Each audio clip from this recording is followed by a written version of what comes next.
You guys ready? Yeah. Welcome everybody to the December 12th, 2017 Village Board meeting. We have a very exciting meeting tonight and some good business to get through. But I'd like to start off with the Pledge of Allegiance.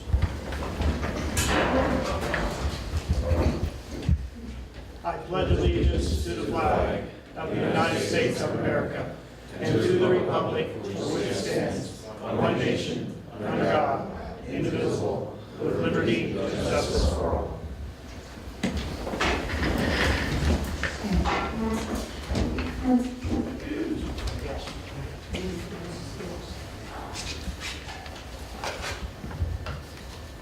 I'm going to come over here to the microphone for this because this is a very special occasion that we have this evening.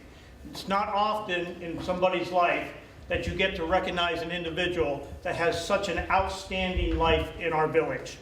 So what I would like to do is to introduce to you John Ox. John, please come up.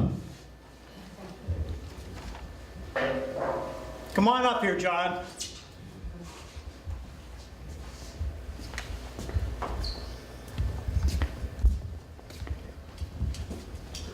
For those who don't know John lives here in the village of Rhinebeck on Asher Drive, and he just recently turned 100 years old. Do you believe it?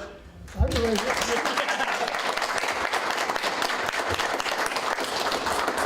John, what is your secret to longevity? I know the answer. It's gin. A little louder. A little louder. They didn't hear you. He knows it. Everyone knows it. Yes. Yes. I believe it's true. So very good. So we have some very special proclamations and certificate of merit for Mr. Ox tonight.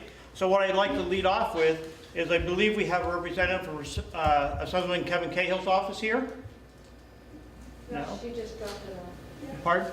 She dropped it off. She dropped it Oh, you just dropped it off? Yep. We have a lot of paper to give you this evening, John. This is your day, all right? It's almost over with. But this is your day. So this is from our Assembly, John Cahill. I'd just like to read this. It said, "Dear Mr. Ox, it is with great pleasure that I write to offer my heartfelt congratulations and best wishes on the momentous occasion of your 100th birthday. The 103rd Assembly District is fortunate to have you as our resident. You have witnessed and celebrated firsthand the innovations, cultural developments, and the remarkable achievements of our country during the last century. And your life represents an important part of the American story. Your unique experiences and vast knowledge have significantly contributed to the growth and the excellence of our community as you reflect upon a century of memories. And I hope that you are filled with tremendous pride and joy. I wish you the very best in health and happiness as you and your loved ones celebrate this milestone. Sincerely, Kevin A. Cahill, member of the Assembly." I'm going to set this aside for you, but congratulations from the Assemblyman.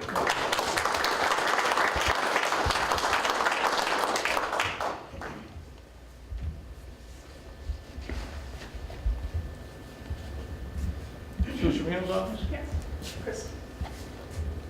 Okay, next is from, no? Yes. Yes, oh, Glenn, come on up, Sue. I'll let you do it. This is a representative from Sue Serino's office.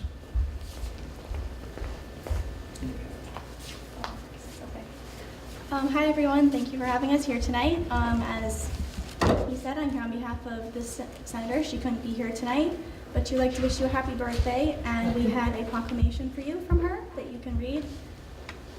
So congratulations and happy birthday. Thank you. Here you go. I believe this is from the county executive. He prepared a letter for you as well. Here you go. He's right here.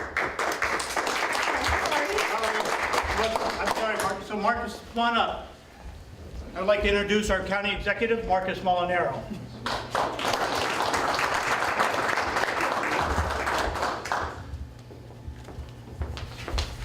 Good afternoon, good evening. This one's for me? No, this one's for you. I apologize. We were hosting, this actually is apropos, we were hosting an emergency response program in the village of Tivoli.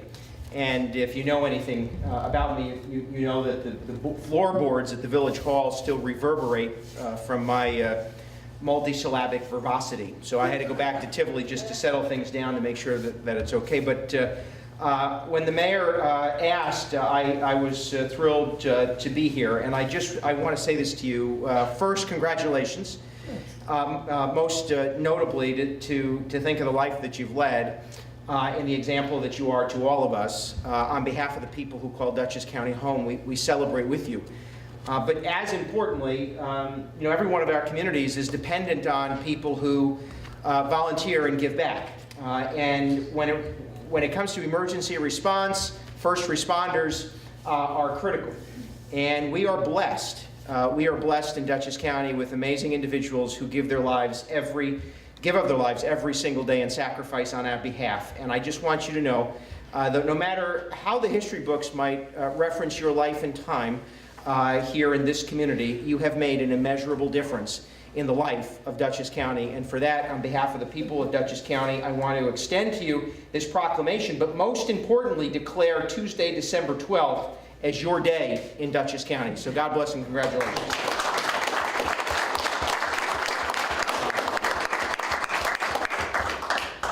Nice job. How about another 100? Yeah, I'm starting on it right today. Today. Yes. If I keep talking, you'll get at least 50 under your belt.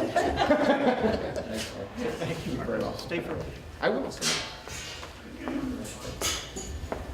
We're not done yet, okay? Is that all right?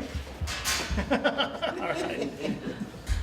What I'd like to also present you is our town supervisor, Elizabeth Spinzia, was not able to make it tonight due to illness, but she has her certificate of recognition on behalf of a proud community. The Rhinebeck Town Board honors and congratulates John Ox on the occasion of his 100th birthday, November 25th, 1917, for his many years of service, leadership, and dedication to our country, excuse me. Thank you for...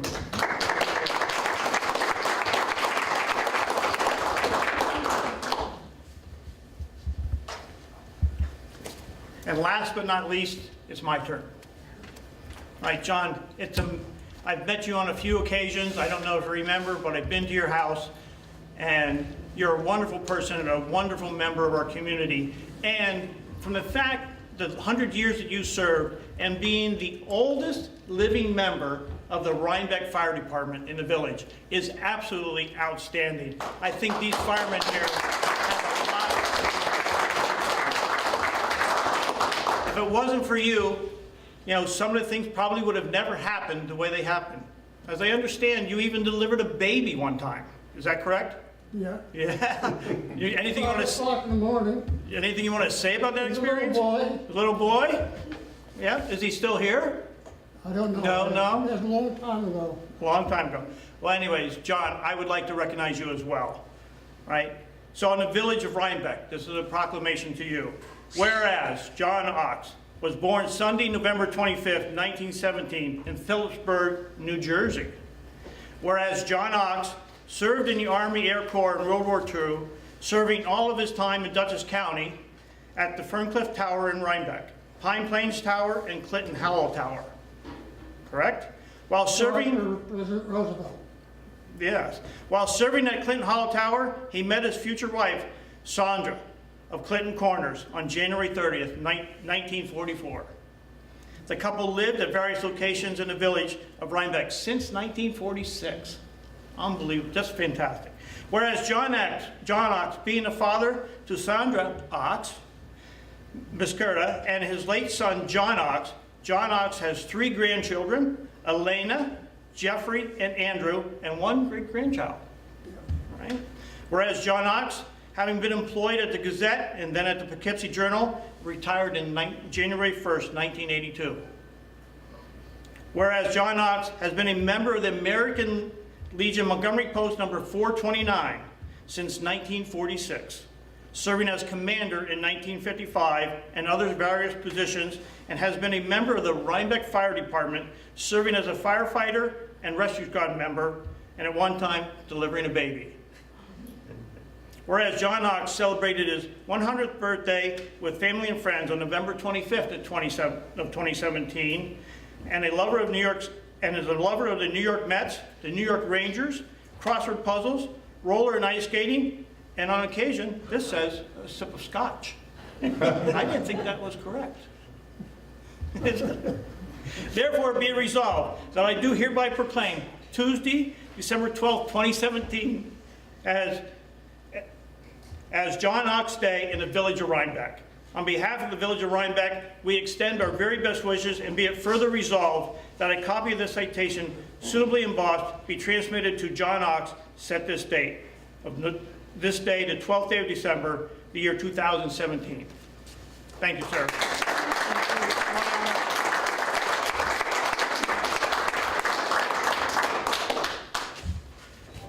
So I'd like to get those who were, One more thing. I don't have a proclamation or anything. John Ox did not deliver me, but he did introduce my mother and father on a blind date about 63 years ago. So I wanted to thank you. Thank you very much.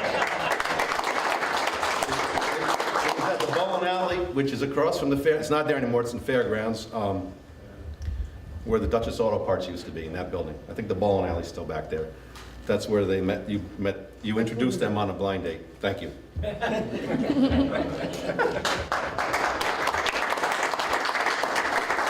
want to say we have you to blame for this. What? All right, I'd like to get a picture with our county executive.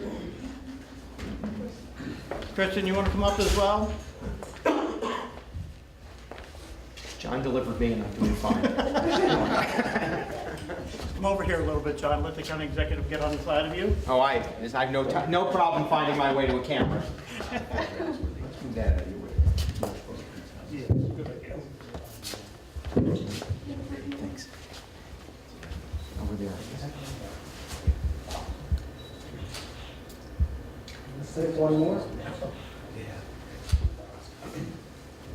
My neighbor. He is your neighbor. Thank you again, sir. One more? Thank you. More? Thank you, sir.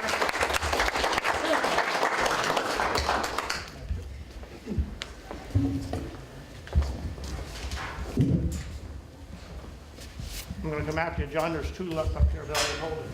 I'm going to go. Thank you. And you do it very quickly. What's that? Yes. Oh, that's not what you told me before. I know.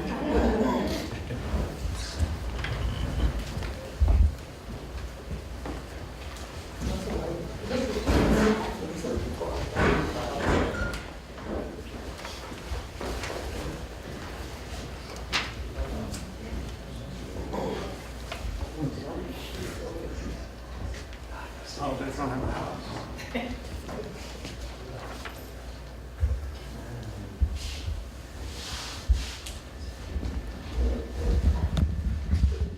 All right, we have one more ceremonial event for this evening, and that is the swearing in of the officers of our Firematics Company. Right? It's also with great pleasure, having known these guys and actually been alongside working with them at several fires, their professionalism and courage that they show responding to any scene at any time of the day and night. We should be proud of the service that they provide our community and the volunteerism that they show for all of us. So with that, I would like to call each one of them up, and they will then be sworn in by the Honorable Judge Willie Sanchez as the officers of the Rhinebeck Village Fire Department. I'd like to start off with Chief Kyle Amy.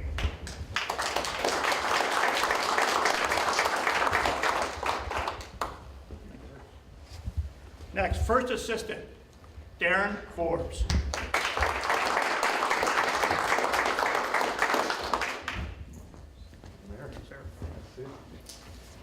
Second Assistant, Brian Knapp.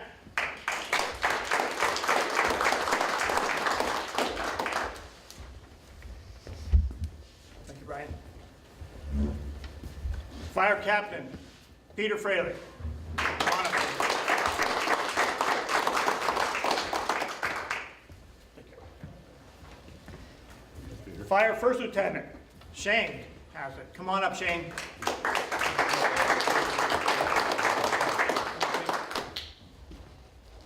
Fire Second Lieutenant Joe Gatta.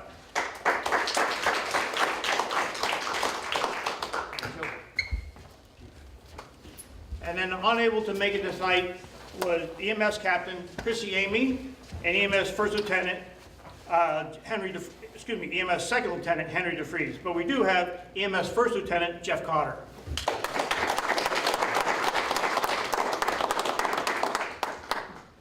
And our Fire Police Captain Tim Day. Here? Not here either? All right. Okay, this is our fire company. Now, the Honorable Judge Willie Sanchez. All right, gentlemen, please raise your right hand. And repeat after me individually. Say your name. I, and state your name, Kyle Amy. Aaron Forbes. Brian Knapp.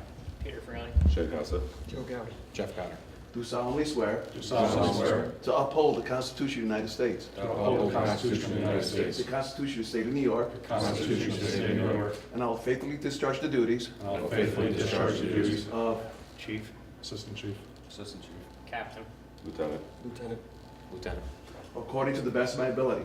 according to the best of my ability. Congratulations, gentlemen.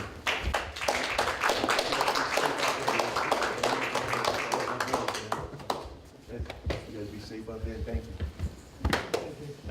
Mayor, thank you. Absolutely. Did Frank do a picture with us, with John? Stay up here with a picture. Can we get a picture with John with us too? Absolutely. John, we'd like to have a picture with you in the fire department. Let's get like 3 and 3. Here, move up. So we get everybody in.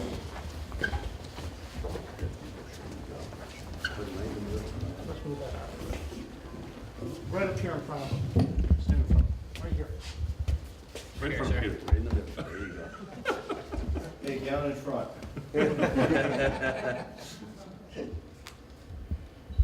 Okay, ready, one, smile, two. Put the filter on. Thanks, Frank.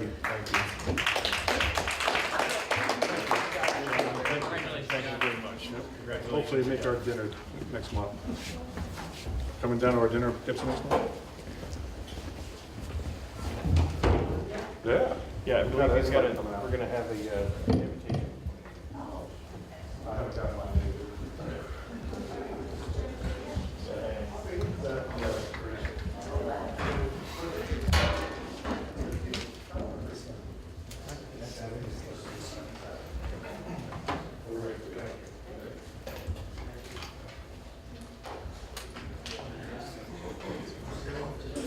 Okay, next on our agenda is County Elected Joel Tyner.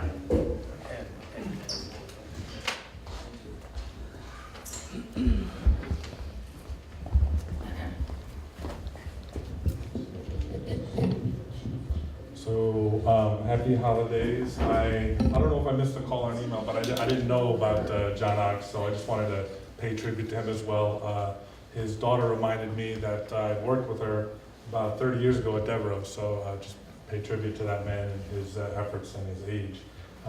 Wanted to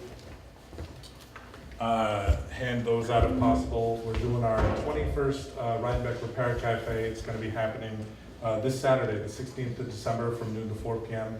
across the street at Town Hall. Get your broken stuff fixed for free.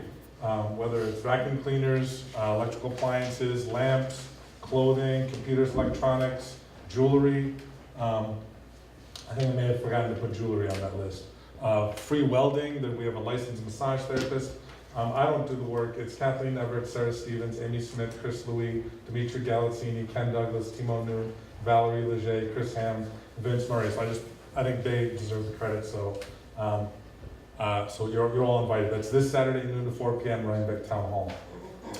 There's a website that sort of explains it. It's repaircafehv.org. So I just wanted to let you know about that.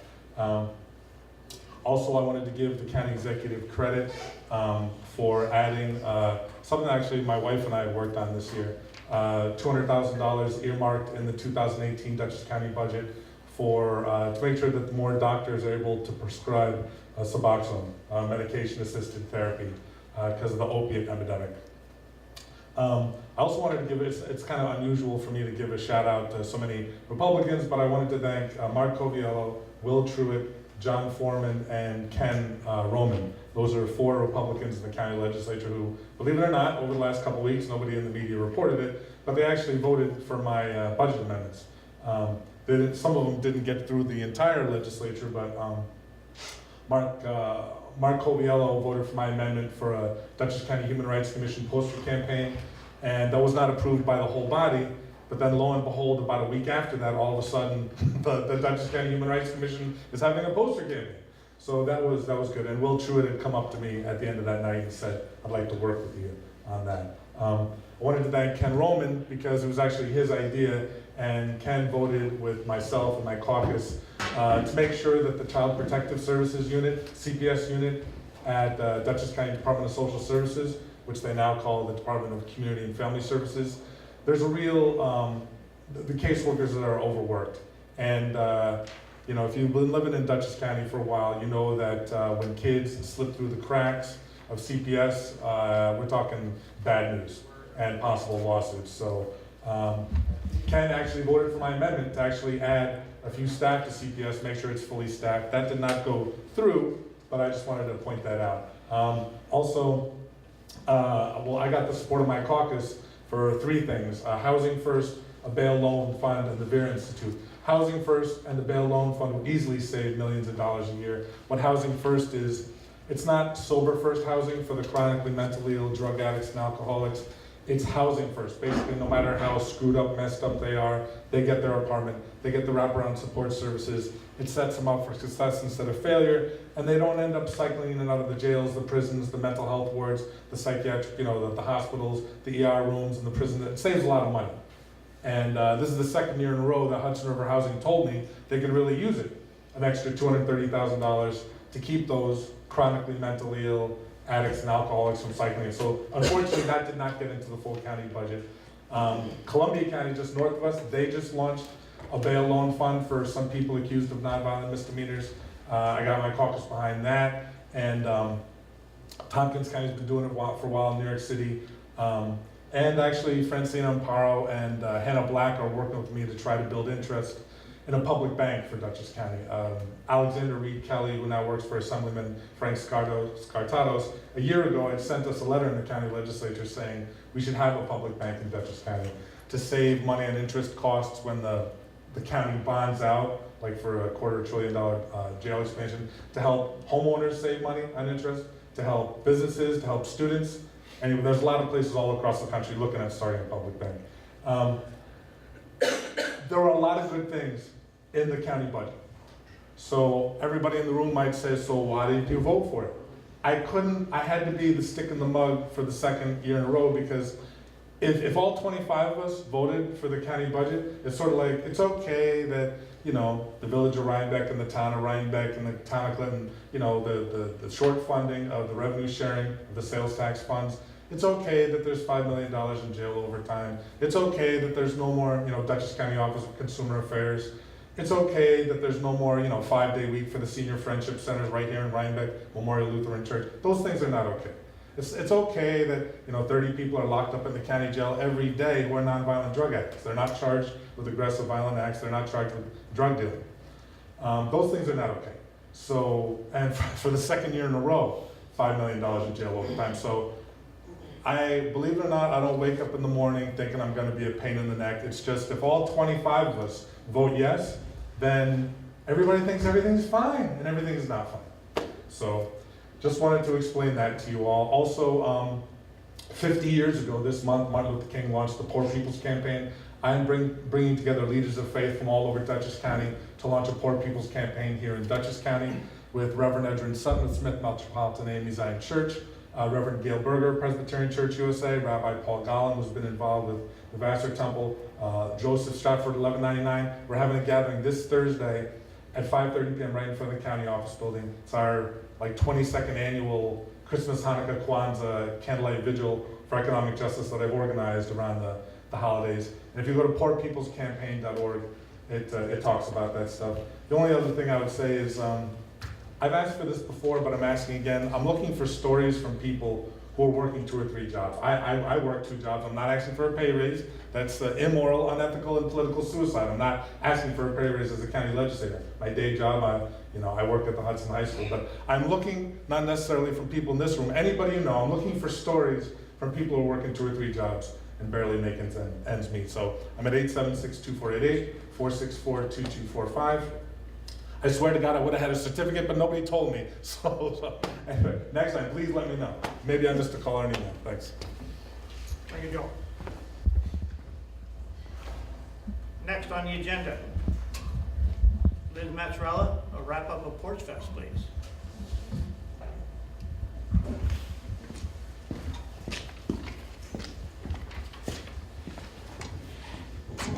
Good evening. I really didn't know this was a wrap-up, so I apologize. I wanted to present my event application for next year.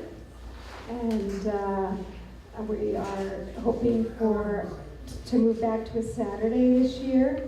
Let me take a step back and let you know that I felt the day was a very big success. I've gotten a lot of positive feedback from the community. I don't know if anyone is looking on Facebook, but people are posting these wonderful old pictures of Rhinebeck. And someone kindly noted that, the old Rhinebeck is magnificent, or was magnificent, but the new Rhinebeck is equally magnificent because of special events that are put on by the community. So I thought that was kind of neat. We did raise a nice sum of money, which we were able to donate to the Park Fund. We gave at the last Park Fund meeting $10,000 to the Rhinebeck Community Park. And that was from generous sponsors in the community, whether it was restaurants, businesses, individual community members. We had a great outpouring of support, and we even have a little nest egg to buffer to start again next year. The only thing, we have a few things that are kind of up in the air. We're discussing maybe changing the location a little bit. And we're talking about, I have a little addendum here, about culminating the day with an event kind of similar to Sinterklaas in that community parking area. A stage like, set up with a more professional band that might draw a big crowd. It would be a free event, but it would pull people back into the village. And I thought it would be a good opportunity for shop owners to stay open a little later, and people to then, once this is over, start heading to their local restaurants and things like that. So I'd like you to take that into consideration. And thank you for your support. Merry Christmas, Happy Hanukkah, Happy Holidays.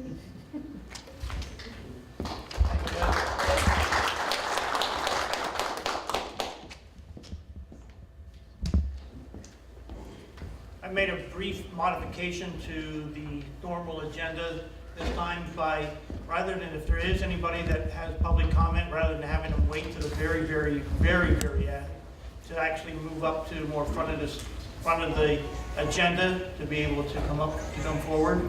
So, Pat, do we have anybody? No public?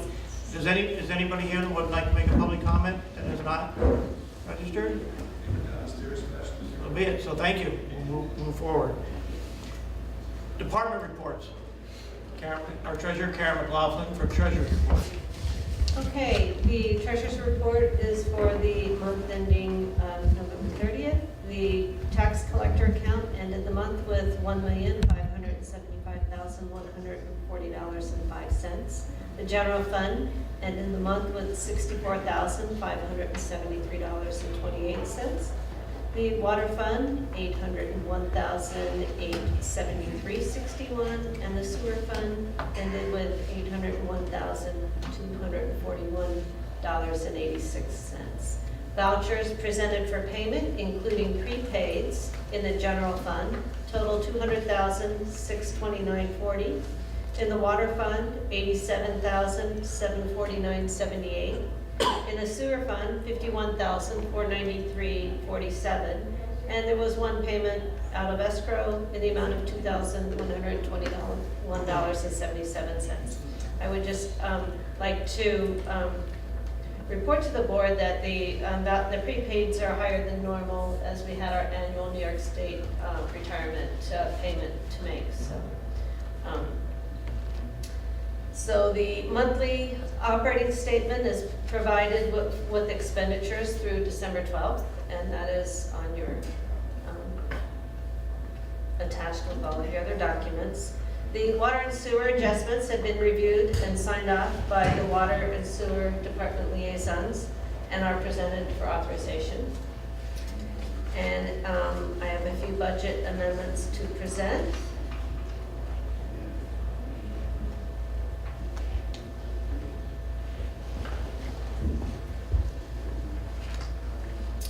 So I'm requesting a transfer of funds from the capital to the general fund in the amount of $409.75, which was a engineering bill for the 2017 community block grant. However, that is not eligible for reimbursement, so I'm asking the board to move that back to the general fund and pay it out of the engineering line item. The next three budget amendments that I'm requesting are more of classification for classifying a police grant that we received from 312002.01 with the corresponding revenue account of 358901. Also, I have two special events payments that are classified against the police salaries, and one is in the amount of $1,225, and that was for the Mad Dash. One is for $1,880, and that's for the Porch Fest. Also, I have two budget transfers. I want to ask the board to reduce the street equipment fund by $2,500 and increase the 164004 central garage by the same amount. And that we have had an increase in expenditures for the computer for the central garage. So it makes sense that it comes from the street department. Also, the streets fees non-employees, 511004. I'm requesting an increase of $10,000 there and a decrease in the 511001 salaries line item of $10,000 for workers that are paid through fees non-employees. So those are my budget amendments. Karen, I have a question. I was on a community development block grant that it was 18.5. What was the amount for the engineering? The engineering fee. When this was presented to the county with our engineer, it was they estimated it would cost $18,500 for engineering costs. Right. It's a total of $100,000. So the other 82,000 something is for the actual work. That doesn't mean it's going to cost 18,500. They're just estimating. They estimated that that's how much it would be. Now, because we did not go out to an RFP with the engineers, that can't be put into the grant. My question, I thought we could put it into construction costs. That's what Yeah, we can. Yeah. Oh, we can? Yeah. So if Well, we will get, we have to, I've been conversing with, I was going to talk about this. okay, all right, so Well, we're going to hold Well, off. we can if we want. Before we approve it, that's what I would do. Yeah. I've been conversing with the engineer and the county, and we have to fill out a form, which they emailed me today to get that money over to the construction costs. All right. That was my Okay. only question. Okay. That it's going to really be converted to construction Yes, costs. yes. And then be part of the grant. Right, Perfect. if they approve it. Yes. Yeah. I have a funny question, because in my recollection, when you apply for these grants, you have to put in an estimate for the engineer fees. How do you do that without, I mean, I think we're gonna run into this problem again. Right. It seems to be kind of a catch-22. You have to go out for an RFP for. What we found out, what we Yeah. just found out today, you have to go out with an RFP to do the whole project, to apply for the grant. Right. If you want that to be, to put into the grant money. I see what you're saying. See, the engineering is a percentage. Right. But what the county allots for the whole project. So when you were asking, how do you know what the engineering costs are? It's like a formula. Right. Right. And so does this mean the grant is then going to go out for, are you going to put out an RFP for this, or? No. No, because it's done. Yeah, it's done. Correct. Right. So we're gonna run into the same problem on the next one? Well, I it's think so. Yeah, we are. We talked about that today. Mhm.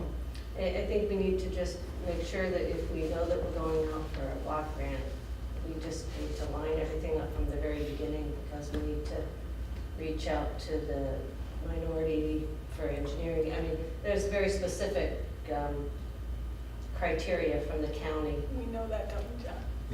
from the very beginning. Okay, because I think the way we put together the sidewalk, basically, we received basically estimate, kind of construction estimates, and then we could put that whole thing out for. But you still have to go, right. I mean, the estimates helps you prepare the grant, but you still have to go out to bid it Right. afterwards. But same with the engineering. I mean, you need to get your request for proposals for your engineering, Okay, like way beforehand. okay, we'll have to figure out the mechanism of this. Yeah. Yeah, so essentially what we need to do is, if I understand it, we can get estimates, apply for the grant, then when we apply for the grant, then we can go out for bid as well, Right. so. Okay, that sounds okay. It's, yeah, it's not That's so bad. reasonable. Well, we can't just use our village engineer, we have to go and get 3 We have to engineers. get we have to go Right. bid. Yeah. Unless it's even higher, then we might have to go, Yeah, really when we identify a project, we have to go out for an RFP for the engineer Right away, yeah. right away. Mhm. Okay. So if you see another grant, that's the first thing you have to After the grant, though. No, As soon as you get, before the grant. do. Right. Because they asked, the county asked me, where did you get that quote from? Did you do an RFP for it? Okay. Okay, Okay. good to know, good, Yeah. good thing to learn up front. So I think we'll all have to get together with John and whoever's working on the grants, and we'll need to talk about how we want to handle the engineering moving forward. So Yeah. we'll take it we'll get through this fiscal year with what we have in the engineer line item, and then we'll discuss how we're going to plan forward. So essentially, we're putting out an RFP for an engineer for the project, which we don't even know is funded yet. Right, right, Correct. right. Yeah. And I guess this is only a county thing, right? No? If Yes, no. if you do state ones too, you have to do, so any governmental agency that you're applying for a grant through, you have to do an RFP, because we found that out when we. For the engineer, before the project? For engineering, for design, for administration, for work, you have to do an RFP, you can't just. Okay. Interesting, okay. I'd like to make a motion to approve the monthly operating statements as so noted by our treasurer. Second? Second. I'll second. All in favor? Aye. Aye. Opposed? Abstained? Carried. I'd like to make a motion to approve the sewer adjustments as presented. Second. All in favor? Oh. It's all right. All in favor? Aye. Opposed? Abstained? Carried. And I'd like to make a motion to approve the water adjustments as submitted. I'll second. All in favor? Aye. Opposed? Abstained? Carried. Thank you. Budget. Budget amendments. On the budget amendments, sorry. Yes. I'd like to make a motion to approve the budget amendments as noted by the treasurer for the equipment transfer, the highway fee transfer, and the highway fee transfer. Correct? Those two. Second. And all the other ones. And all the other, yes. As presented. But they were the biggest. As presented. Yeah. Second. Any discussion on those? All in favor? Aye. Opposed? Abstained? Okay, thank you, Karen. Okay, so the last thing, I just want to announce that our January will start our budget process for the fiscal year 2018-19. Really? And Yes. Ready to go. thank you. We'll be more on that later if we want to set up a plan to execute against for our plan. All right, thank you. Safe travels. Thank you. Karen's on her way to Alaska. Really? All right, next, police and court. I'll read the police report for the November, the monthly summary for the police, Rhinebeck Police Department. Total number of incidents in the town, 24. Total number of incidents in the village, 99. Total number of tickets in the town were 10. Total number of tickets in the village were 62. Total arrests were 2. Total number of accidents were 11. Just one note that that our police department assisted with traffic control for the turkey trot on Thanksgiving Day and for the Chamber of Commerce tree lighting on November 18, 2017.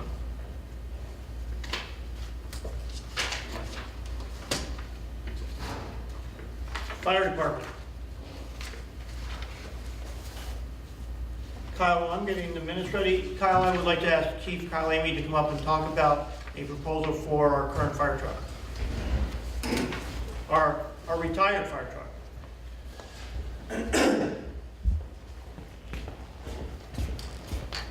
Thank you, Mayor. As we know, a few months ago, we spoke about advertising the used fire truck, the fire truck that we replaced, the 95 T1, to try to sell it used outright. That has not been successful.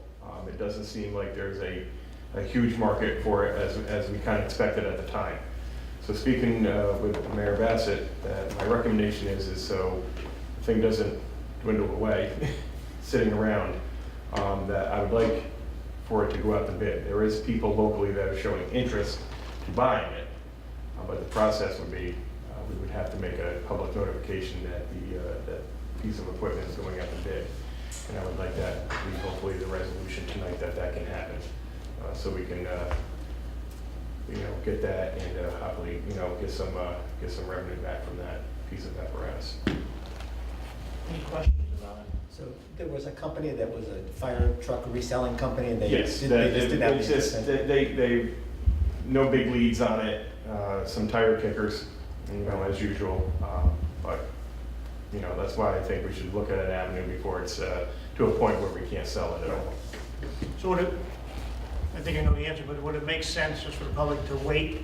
So maybe is there a better time to sell a truck than December or January? I think with the interest that we've heard from some of the local farms throughout the area, I think probably now would be a prime time to advertise it out.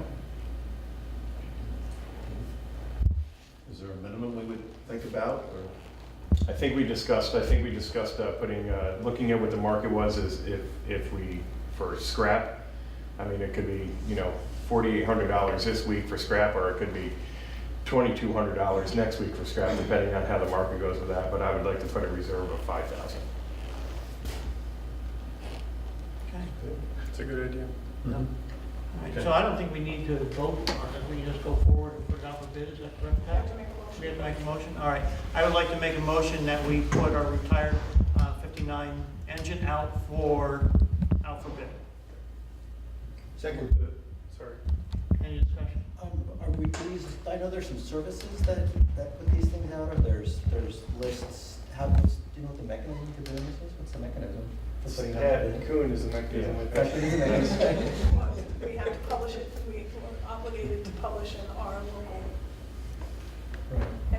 paper, that's our means, that's what we're legally. But I noticed like there's some websites that sell used equipment and stuff like that. or then? What I would do is what I do with all the bids, we put it on our, legally, on Poughkeepsie Journal, and then on our website and on our Facebook page, and then from there, Percolates from there, okay. go forward. I believe the fire department can also advertise, Yes. correct? Well, once Yes. Yeah, once it's out, you Yep. guys can also go out to Absolutely. your sources. Correct. We can go through our social media.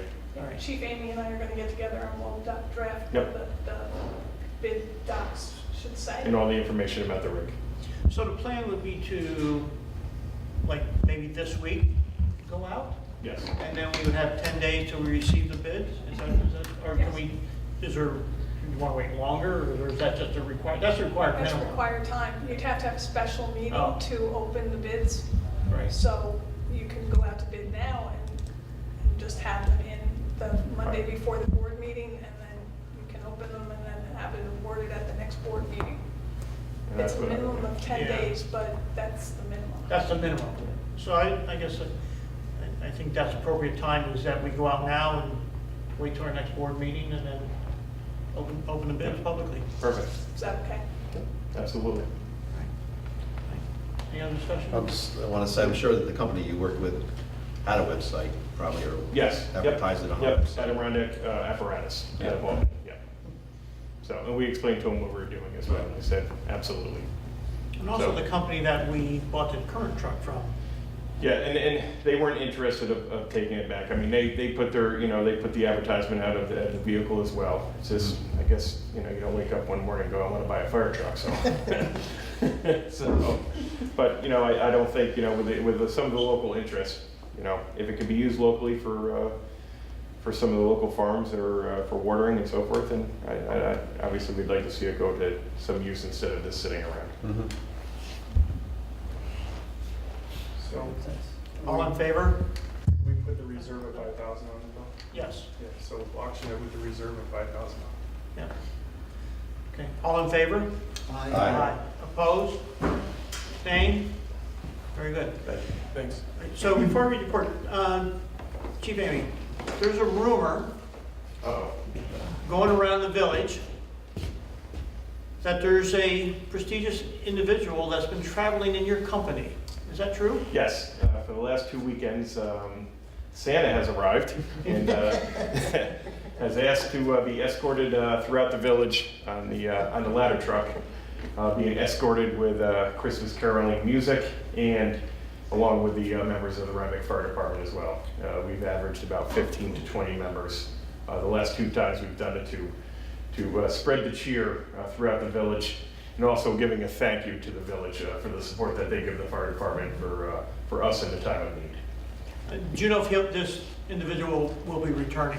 We haven't had confirmation from Santa yet. We're getting crunch time for the North Pole, so but we'll be sure to let everybody know if he'll be partaking in another adventure. Very good. I hear it's been well received, so thank you very much for doing that. Great community effort.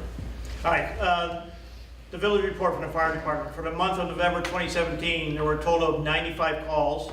There were 27 fire calls, 60 EMS calls, 8 motor vehicle accidents. They responded to mutual aid departments 14 times. So just to explain that again, so mutual aid means that there's another incident within another adjoining fire company's place, and then call for support by the Rhinebeck Village Fire Department. The ambulance did not respond to 8 calls, therefore the response rate was 79%. The fire department provided EMS coverage for Sinterklaas. That was an all-day event. Thank you so much for your support and the work you did with the county.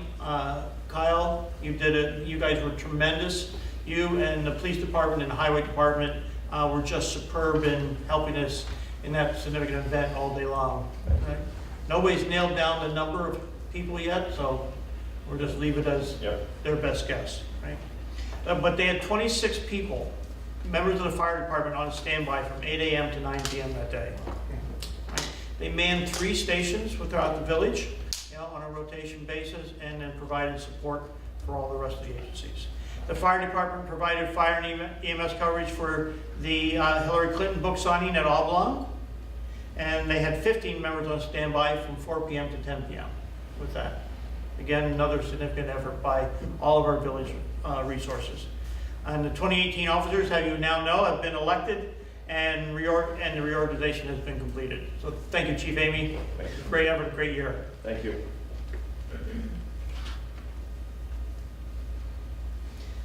Next on the agenda for the fire department, related to the fire department, is the emergency response coordinator position. I've talked about this in the past in terms of at the passing of our dear friend Henry Camel. It's now time for us to look forward to the future and figure out what we need to do to have an emergency response coordinator. It's interesting that today our Deputy Mayor Rick Lew and myself had a meeting with what's called the Rhinebeck Collaboration, which consists of the village, the town, and the Rhinebeck Central School District, which we meet every other month on and discuss current activities and what we're doing. And they themselves have expressed an interest in, going forward and having, their facilities declared as emergency response location facilities once they get generators installed, which is in their current capital plan.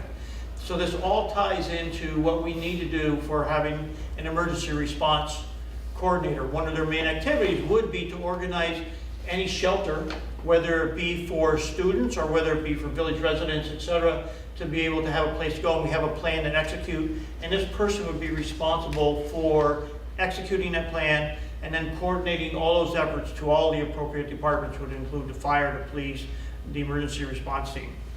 So I'll just read a brief paragraph about this and then not read the whole job description, but I think you can get the gist of it. The emergency response coordinator is an important position involving the responsibility for the planning, the response, the recovery, and the mitigation of potential disasters that can occur within the village and within the town of Rhinebeck. It is expected that this position will grow into the following responsibilities and will work with the village and town on establishing the priorities and the time commitments required. The position will report directly to the village of Rhinebeck mayor and the town of Rhinebeck supervisor to execute those responsibilities, and to start it off, it's going to be a volunteer position. So the board has had a chance to review the complete job description in totality, and what I would like to ask is the board permission to go forward now to solicit for applicants for the emergency response coordinator for both the village and the town of Rhinebeck. Any? Right. So I'd like to make a motion that we go forward to appoint a volunteer emergency response coordinator after reviewing applicants, which I will set up a panel to review, which will probably be myself and the town supervisor. Unless somebody else would like to join, we could also include our fire department and our police department and then our others as well, depending on the applicants that we receive. So the motion, Second. Any other discussion? Yeah, thanks for going through all this and doing the scope of work, and I know it was a lot of work. I'm glad to do it. I think one thing nice about what we've just done is we've formalized this position, right? And we formalized it with a set of priorities and a reporting structure and an organization around it, so that it's really now a formal position within the village, and that we can appoint somebody to. We would appoint somebody to. All right. So all in favor? Aye. Opposed? So carried. Thank you.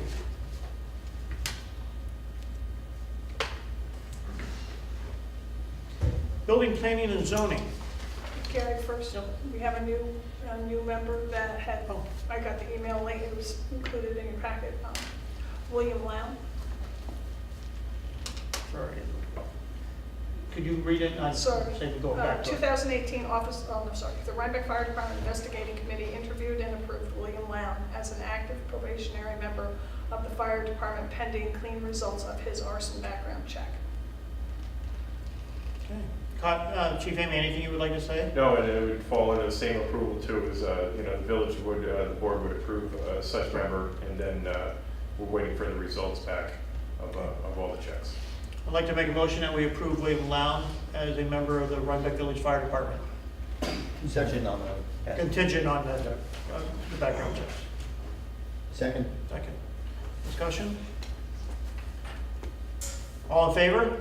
Aye. Opposed? Dane? So carried. Very good. Next, building, planning, and zoning. All right, thank you, Mr. Mayor. I actually have 3 items, and I'll move through them as quickly as possible. I'll just read the actual numbers into the report. For the month of November, building department CO searches, $300. Building permits, $1,749. Zoning permits, $300. Sign application, $75, and a parking in lieu fee of $1,000 for 20 East Market Street. The second item that I want to share, I'll just cue up very quickly, that several weeks ago at I believe, an early November meeting of the planning board, the Northern Dutchess Hospital was represented by several members, including President Denise George, and the purpose of the Northern Dutchess presentation was to discuss future planning and future needs of the hospital. That ultimately has led to a letter which our mayor has received and has, as your planning liaison, asked that I share tonight. And with the permission of the board and the mayor, it's not very long, I'd like to read it if that's okay. It is, of course, to our mayor, Gary Bassett, from Denise George, president of Northern Dutchess Hospital. Dear Mayor Bassett, due to the unprecedented growth in the number of patients being served by Northern Dutchess Hospital, the hospital and HealthQuest believe it is time to develop a master plan for the NDH Northern Dutchess Hospital property that would address our needs and those of the community for the next 10 to 15 years. In the spirit of cooperation, and because we value the opinion of the village officials, we wish to do so in conjunction with the village board, planning board, and zoning board. And that way we can collectively draft a plan that will have a positive impact on Rhinebeck, while also allowing NDH to continue to provide the quality and breadth of services that have led local residents to choose us as their preferred healthcare provider. To that end, we propose a committee consisting of 2 members, each from the village board, planning board, and zoning board, along with 4 representatives from HealthQuest and NDH. As Chief Executive Officer of the hospital, I will serve as chair. We would be happy to conduct all meetings at NDH, maintain all records. I propose a 4-month time frame starting in January of 2017, ending April 30th, and I'm happy to have the members of our team work during meeting times that are convenient for the village representatives. Together we can come up with a proposal that serves as a starting point for any development of NDH property that will help the hospital continue to deliver efficient, excellent care across the spectrum of current and potentially new services. On behalf of NDH and HealthQuest team, I thank you in advance for your support and cooperation. Look forward to working with the representatives of you and the appropriate boards appointed to this working group. Sincerely, Denise George, President of Northern Dutchess Hospital. So this is certainly consistent with the conversation that took place many weeks ago with NDH and the planning board, and the idea that let's work on this together.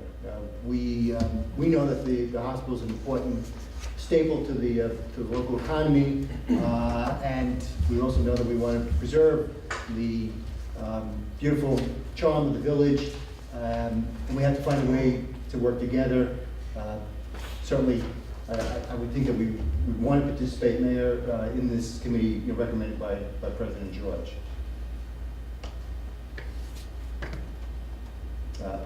If so, certainly as the liaison, I'd like to be one of the representatives for the village board, and I'm certain we have 2 individuals from both the zoning board and of course the planning board to join us as well.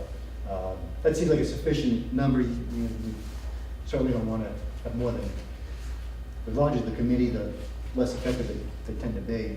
So it seems like a good number, probably not more than 8 or 10 people altogether. So this is really, the focus is for a master plan. Right, right. A 10 to 15 year outlook, or whatever it is, or a master plan, or whatever this committee will come up with in terms of what they think is real for master plan. Right, to be clear, the committee, particularly represented by the village board, the planning board, the zoning board, is just to provide some support, some guidance. It's not to actually develop a plan for the hospital. It's their master plan with an opportunity for us to provide input. And ultimately, I would anticipate an outgrowth of that master plan would be a specific site plan that the representatives of the hospital would bring to the planning board, possibly the zoning board, as a normal course of application would require and expect. So I think ideally by the end of April, if this schedule can work out, there would be some elements of a master plan that ultimately would derive the site plan, maybe realistically in the May, June, July timeframe of 2018. Any discussion? Any thoughts? The village board doesn't really have a lot of, it's a working group, so That's what it is. that's fine, but the village board doesn't really seem, by my lights, to have a lot of authority to address the land use decisions here. We did have an issue 5 or 6 years ago where when the addition was being built, we were told that there were going to be offices on the first floor. And then the second floor and the third floor were going to be hospital employees. So they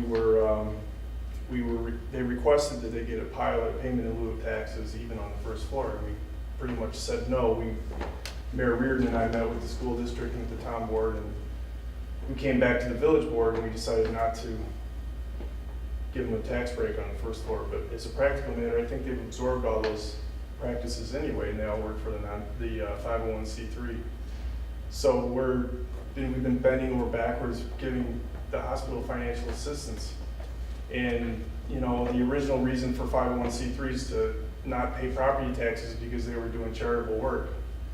And this is not our grandmother's charity. This is business. So I would like to get a pilot for any additional improvements that are made, whether it's owned by the hospital or it's owned by someone else. And that could be a charter of the working group? Is that what you're suggesting? I would throw Right. you can say, that's just one trustee. This is new to me, so that's the first thing that came to my mind. There was a law in New York maybe 40 years ago that compensated municipalities for 501c3s for police and fire and things like that. Really? And we've gotten so far afield of that. And the industrial development agencies give away local property taxes. These are completely unelected officials, and they give away someone else's taxes. And the folks that are left are we're all captive here. Some of us are in fixed incomes. The demographic is older in Rhinebeck, and we're just being pushed in all directions. So I'm not saying that Dutchess County IDA is bad. In fact, from what I understand, they came to us and they really wanted to know what we thought. And I thought that was nice, but this is what I think. So in addition to development concerns, which I'm sure all you folks are going to deal with, which you'll deal with. So in a discussion, you're suggesting that there should be some discussion of a pilot on this I would committee? like to introduce the notion of that, yeah. This is first blush for me, so. As part of this working committee. If you guys are giving feedback from the village board, Well, because we are looking for 2 people. what's it? We are looking for 2 people. Well, the 2 of you can do it, I'm just saying. If I work on another land use revision, I'm gonna scream. I think, Brandon, this is exactly why it's valuable to have a working committee. Right. These are points that certainly I wasn't thinking about, and Mayor, we would want to make sure that that's part of the committee, part of the agenda. So, Something to mention. And the village has a master plan, although it's getting a little dated. I guess that's also, we want to look at We that as do, well. it defines land use and areas of land, but it doesn't specifically address the concept of what is allowed on this piece of land in terms of the hospital. Like maybe, my first reaction is, maybe this should be zoned as a district, a hospital district, which is currently not. Maybe that's part of the discussion as well. I don't know.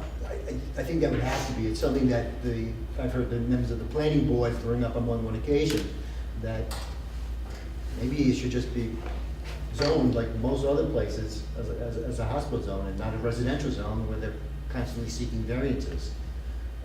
But we, I don't think we have anything to lose by trying this, right? no. It's a working group, so Yeah. where do you guys? Yeah, I'd like bring to back see to us? how we can integrate them more into the village. I mean, you have the parking agreement for the after-hours Yes, we parking. do. Yeah. That's a great And there may example. be other ways to help connect that part of the village. So, Cool. Good. So you want to make a motion to adopt the committee? Yes, I'd like to make a motion to develop the committee or to participate in the committee as suggested in the letter to Mayor Bassett from Denise George, President George for the hospital. Second. Second. All in favor? Aye. Opposed? Abstained? Okay. The only question I have is if there's 2 planning board people and 2 ZBA people, then are we the ones that are gonna appoint them on this working group? Do you have names? Yeah, I We have, I think you have proposals, but we don't have a concrete name yet. No. Okay. but I know we'll be able to get 2 from each. That's for sure. I think we should reach out to the planning board and zoning board chairs for them I to will, yes. come forward and say who they would like to have on the Yeah. committee, right? Oh, sure, it's their decision. Okay? So, Mr. Mayor, I had one third item, one final item in the planning and zoning reports, and I'm wondering if we could do that in executive session. My recommendation is because this is involving a couple of businesses, it's a matter that has surfaced repeatedly at the planning board Tuesday night meetings. I don't want to suggest that it's a litigious matter, but some of the parties have engaged legal counsel, and some of it involves contracts that are proprietary to parties other than the village. So for all those reasons, I'd like to discuss this with the board when we move into executive session, if that would be okay. Okay. All right. Thank you. And that's it for the planning and zoning. Highway Department. okay, the highway department was out in force doing catch basin cleaning, brush and leaf removal, mulch deliveries, park cleanup and maintenance. They also participated in preparing the village for Santa Claus and also returning the village to its native state after Santa Claus. Do want to note to people that leaf pickup officially ends on December 1st every year. There will be one final sweep of the village coming up between the 11th and the 15th. And we really ask that people and contractors start to comply with the December 1st deadline. That deadline is there for a couple reasons, one of which is that if you have a pile of leaves out and it snows, that pile of leaves gets plowed along the side of the road and makes a really big mess.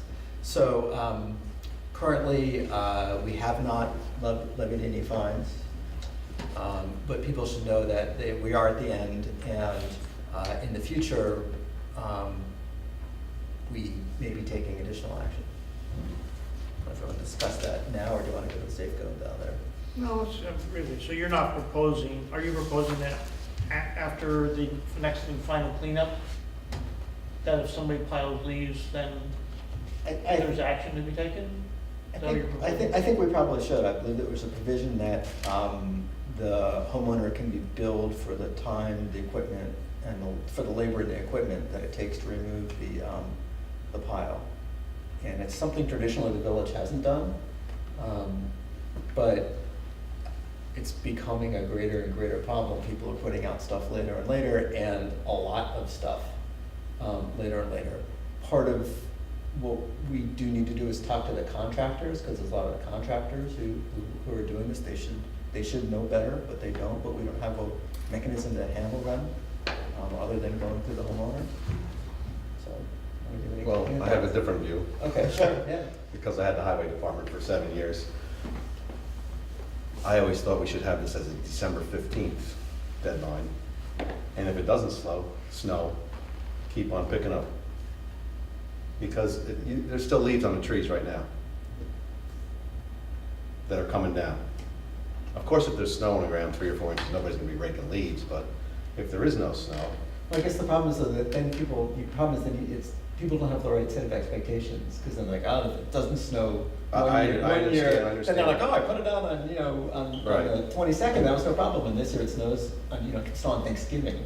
right, I And, know. and so I think providing consistency is important. I mean, I understand what you're saying, that, people still have issues, but we have to, I think, have some sort of consistent policy. Make it, we're having a hard enough time communicating the schedule to people as it is, without making it variable. Because they rake their leaves when the leaves come down. I mean, I used to have leaves underneath my snow right now that I didn't rake, so. I just give it, if you can give it to December 15th, that would be better, and I don't know that we're gonna have to go around and find people if they rake their leaves. And if they rake them and leave them on their lawn, let them stay there till spring if it snows, Well, if it's on the lawn, I think it's Yeah, on the lawn. yeah. The problem is that you're getting stuff on the street, and then there have been some really enormous brush piles that people have done some serious fall, winter pruning and put out the brush, and, yards worth, basically using us as a landscape disposal service. And it seems to be I think it's a little burdensome on the. Well, the brush I can see, Yeah. but the leaves, they can't control when the leaves fall. No, unfortunately, we can't. So I see three issues. Number one is, as you mentioned, the leaves continue to fall, Yeah. right? But the second thing is we have to get ready for winter, and we have to convert the trucks, put the plows on, and I think that conversion, you could tell me if I'm wrong or not, of putting plows on, also makes it more cumbersome than to pick up leaves because of. Well, you don't want to pick up leaves with the plows on, but Right. it's not a big job to put the plows on. It might take an hour or two. Okay. I mean, it's not that once you put the plows on, they're there for months, you can take them off. Because that's happened in the past. We've had snow in November when all the leaves weren't picked up. Put the plows on for a day, take them off, go Right. back to picking up I think, leaves. right, I think the initial plow placement every year is always a bit of an adventure, and then once they're on and off, then you can take them on and off pretty Right, easily. right. And my only other thought is that we did pass a leaf and brush ordinance a year ago, Right. and we set the date. And now we're saying, well, we didn't really set the date. I know, I was against the date. We made it an ambiguous date. We said, let's just make it December 1st. Right. And I was always for December 15th, but this is a good time to think I don't about it remember that, because everybody, we set the date in July and everybody thinks the leaves are all down by December 1st, but they're not, as you can see now. I agree. I'm not in favor of fines. I No, don't think we should right. be levying fines because Mother Nature has dropped leaves later. But I do believe we should somehow work to help manage it because it is an impact on our resources to continue to do this. We can get down to a skeleton crew much quicker if we're not doing leaf and brush pickup continuously, which isn't a cost savings for us as the village to be able to do. So you gotta weigh that in terms of how much money do we wanna spend to continue to do this. I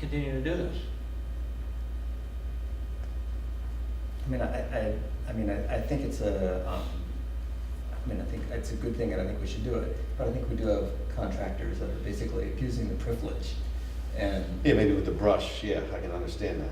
And so, I guess, right now there will be a final sweep.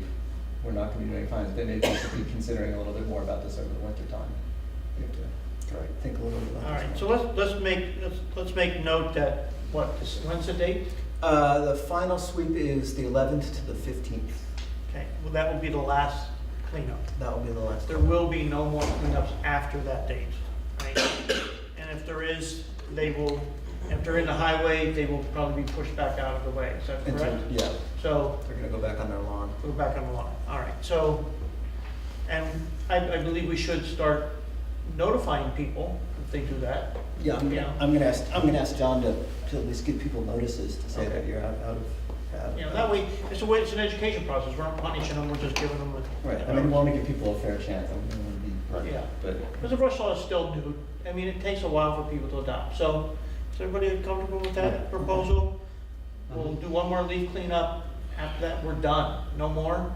And then if there's more leaf piles put up after that, you know, a notice will be given to the homeowner that they have to remove them or get them off the street. Okay? Everybody good with that? Okay. Agreed. Okay. Do you want to discuss the security system? Yes. Okay. Yep. I have that now. Okay. Are we gonna discuss all of them since? Yes. Yeah. We want to do them all as a bunch. Yeah. Yeah. That's good.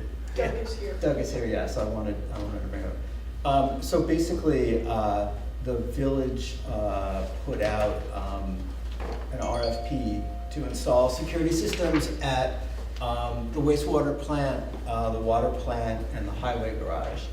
And we received 2 sets of bids. Both vendors are on the state list, so we can accept them, and we know that they're the best price.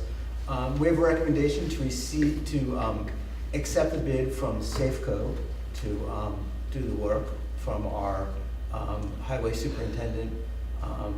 He said that, in talking to John, Safeco currently does our village police department, and we've had a very good relationship, and it seems to be working out quite nicely. Do you want to step up and talk about what the system is, what's there?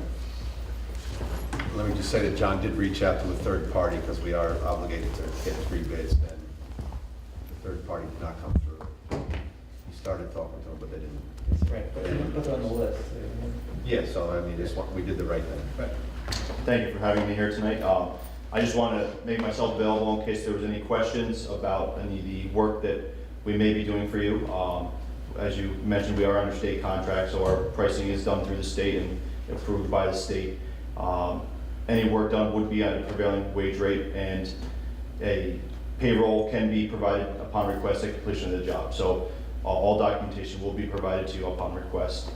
Is there any questions I can answer about the systems themselves or what would be installed? Yeah, I do have a question. Sure. Because one of the original purposes of doing this was to not only put in some security measures, but also put in some ability to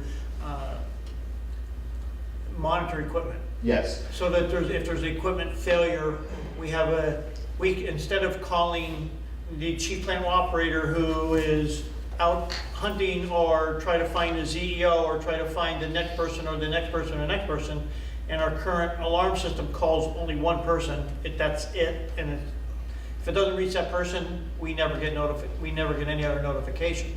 So I thought it was important to have some sort of way to have sensors. And when I went through the bids, I didn't see there was one, I think for the water department, there was a relay, some relay sensors, but for the wastewater, I didn't see any. Yes, for all of our systems, they are monitored through our UL-listed central station in Kingston on Broadway. All the systems will dial out to us, and then we will then call down. The call is provided by you. You can have as many or as few people on it as you wish. For the security, we basically can call your staff first, and then if we do not get a hold of anybody or we aren't provided with passwords, we would then dispatch the police department or the fire department, depending if it was fire or burglary alarm. From that point, it's really up to you who you want us to call, and you can have as many or as few people on the list. But you don't give up until you get a hold of somebody. That's correct. We'll keep calling until we get a hold of somebody. And with regard to water, that's the same thing with the equipment monitoring? That's correct. It's for all the systems. We just give you the devices and then you... So we'll install everything, and it basically communicates back to us. These are all done through digital communicators, so basically it communicates through the cell phone towers on the B side, which is the data side. It communicates directly to our receivers at our facility, and then once we receive those signals, then we start calling your list. Okay.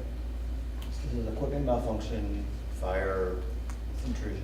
Yeah, so for all these, there was security and fire, and they all had battery backup. So even during a power outage, as long as the batteries are still active, we will still receive signals.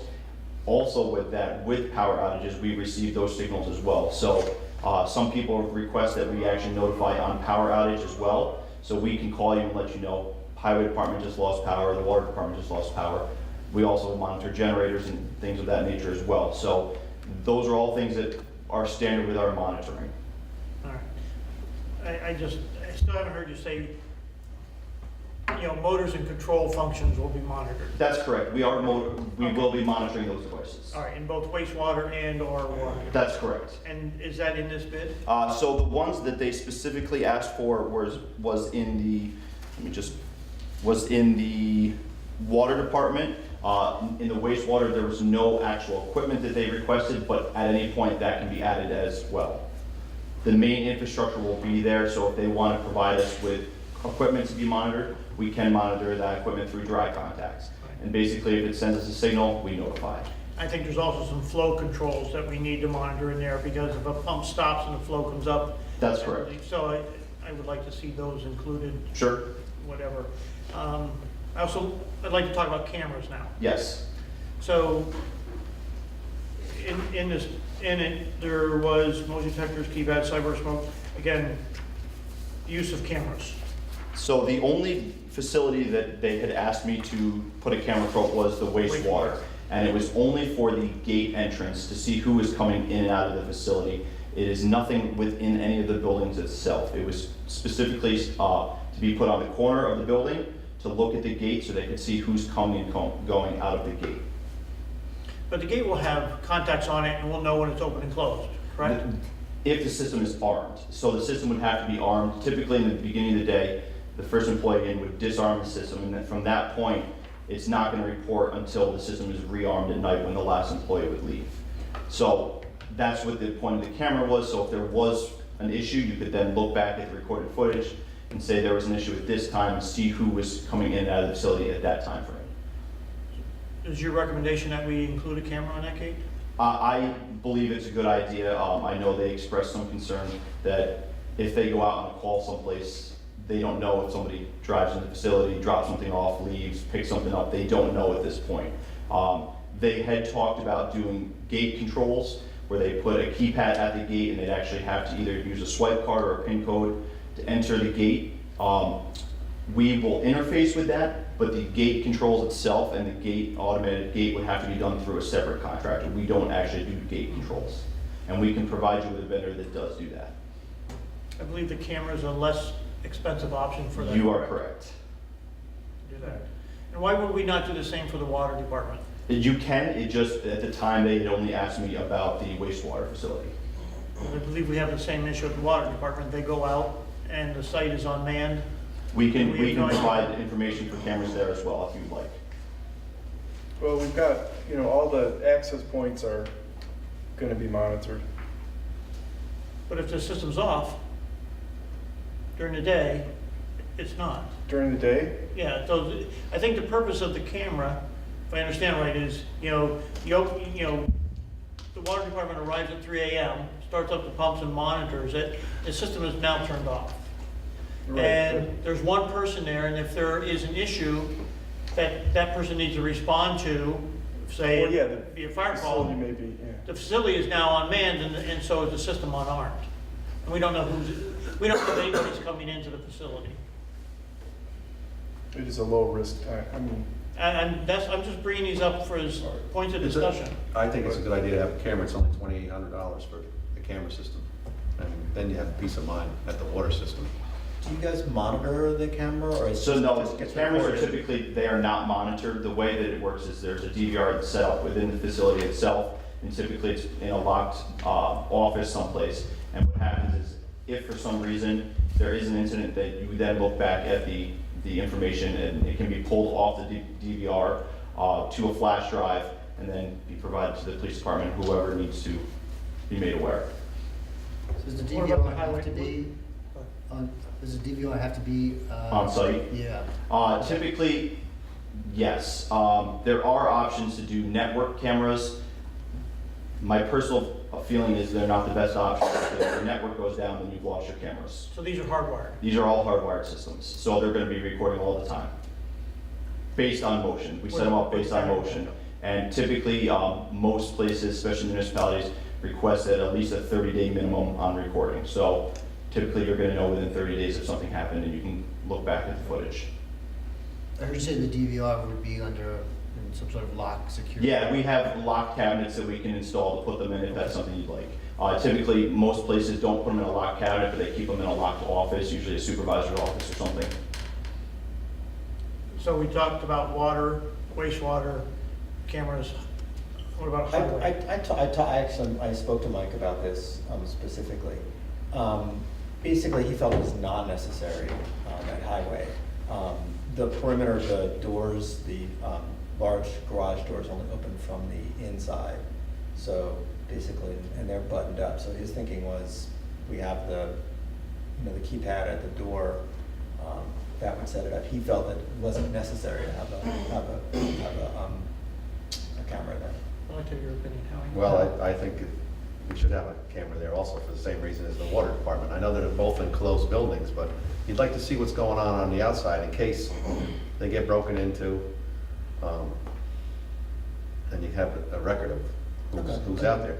But with the wastewater, I can understand definitely, because it's an open system. It's not an enclosed in a building, it's all open up over there, so. But it's always good to have the cameras, I believe. One camera, we're talking one. Yeah, one camera, right? One camera? Yeah, so this It'd be was the same. for one camera, basically looking at the entrance coming in, and we could do the same thing at the water department. Basically, there's one way in and out of the facility, so you position the camera to look at that entrance, and you're gonna see anybody that's coming in. Would you place the camera on the building or on the? Yeah, typically we do it on the building, because that gives you the best view of anybody approaching the building. Well, we're talking about, But you can't just give me a bid tonight on that, or give us a bid on that tonight, because you haven't. I would honor, if that's something you want to do, I would honor the same price for the 2,800 for the other two facilities as well. An additional 2,800 for each facility. And that's a one-time fee? That's a one-time. There's no monthly monitoring or contract with the camera systems. We basically cover everything on service side of it for the first year. After that, if there is any problems, it would just be a time and material service call. So specifically at the highway department, you probably need 2 cameras, because you have the entrance doorway, and then you have the garage doors themselves, right? And they're on different faces So of the you're building. saying one to cover the front lot, one to cover the front, one to cover the Right. back. Yeah, and then technically you have the Mike's office door too. Well, with the other facilities, we're actually pointing them at the driveway entrance, not the door entrance. So it's Right. any vehicles that are coming in. Can you get into the highway department from off Violet Hill? Only through 2 gates. if they have the keys. Yeah, you need to go through 2 gates to Yes. get there, in a very, very narrow bridge. So if you put an extra camera there, is it double this price, or is it? It would be probably less than double the price. I can provide you with a price. Give us a recommendation if you think one covers it, or, It's probably not a bad idea to have one in the back as well, because just because they have keys doesn't mean they're supposed to be there. You talk to a security guy. Right, yeah, right, everybody's a suspect. No, you can't. Give me Just- 6. yeah, and that's, Give me 6 cameras. and typically, I'm not a commissioned employee, so I'm not trying to, but No, it's a typically, talent. what we do find is, it's typically, you have problems with somebody that's supposed to be there. Somebody that's dropping off or picking up something they shouldn't be, that has keys to the building. So it's kind of a good way to track your employees without tracking your employees. And for the highway department, I don't know if it's so important for the front, because there's such a short distance. Anywhere they're gonna go from there, it's gonna be out back anyways. That's where everything is at. Mm-hmm. So, I mean, my recommendation would be one cover that back area for the highway department, but that's just me thinking about it. But there's a remote to open up the front doors.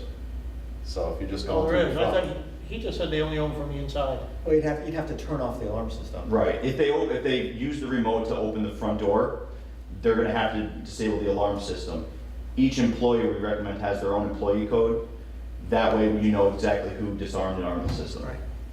So, Oh, okay. Right. With the timestamp, and how long is that information? We keep that record for years. So we actually can do opening and closing reports, provided to you. That's a feature. You can, once a month, get an email that basically says, here's all the times the system was armed, here's all the times it was disarmed, and this is the user number that did it. And then you would have a list with your user numbers telling you exactly which employee it was. what do you guys think? Howie's nodding. Good idea. Everything's a good idea. I'm not a big cameraman like Howie is, but We're talking we're talking now one per site. I just want to make sure not 2. We're talking, just for the highway, we're talking one out covering the back, right? Right. Right, so you're talking about adding an additional, was it 2895. 28, so essentially $2,900, or 2 times 2. Times two, 'cause it's already, That's in one, okay, so $6,000 more. right. I'm very supportive of this. Came from the South Shore of Long Island. We actually had cameras on our house. That wasn't unusual. I don't want to say too much in front of the account executive, but I'm very supportive of this, and I like the idea of the cameras. Be modest, but we should. I don't know who said it, but someone on the board said we sleep a little bit better at night. Yeah, peace of mind. But we're not trying to spy on our employees. No. Right. We're trying to Well, that's, yeah. prevent. I wouldn't want that. I mean, No, we're not doing that. We're trying to, it's, you intrusive know, to me. intruders coming into the plants, which are very important for the village.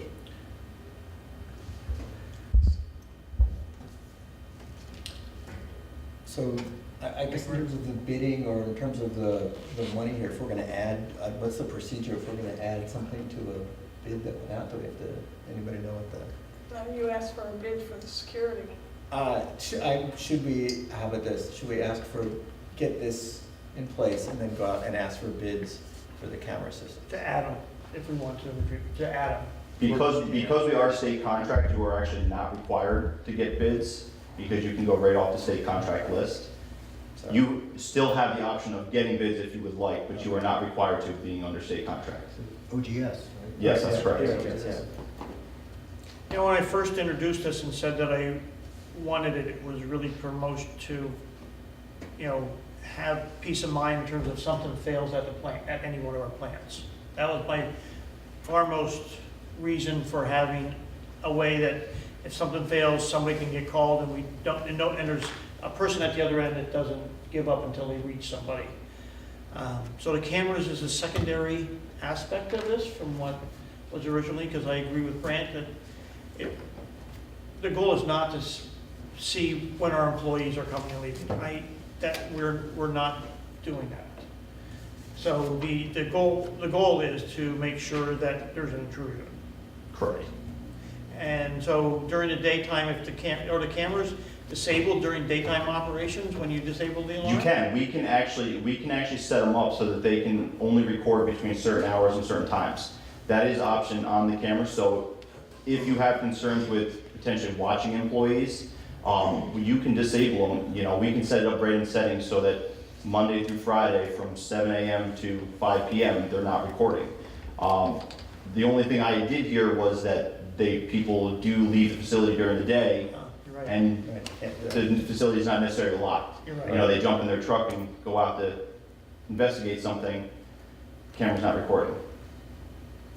And these are nowadays, especially water departments and wastewater treatment plants and everything, are considered soft targets. I mean, That's the reality. my opinion is, if we're gonna do this, let's do it, Okay. rather than be halfway. Yes.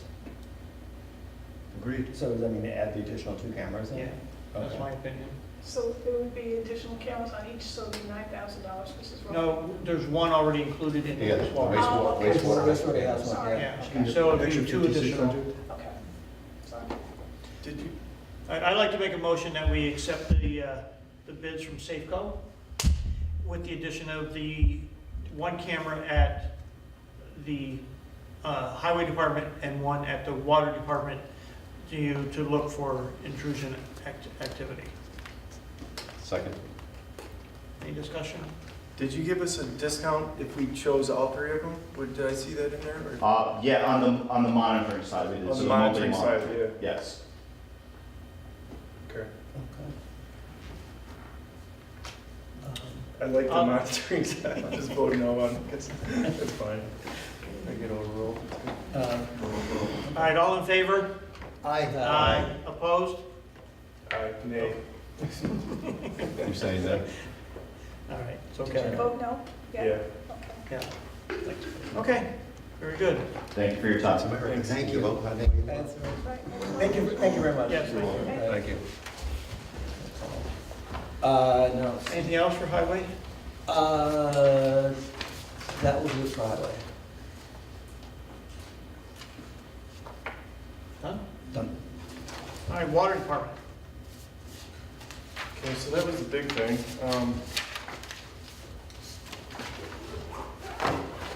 Total water treated, 13,318,000 gallons.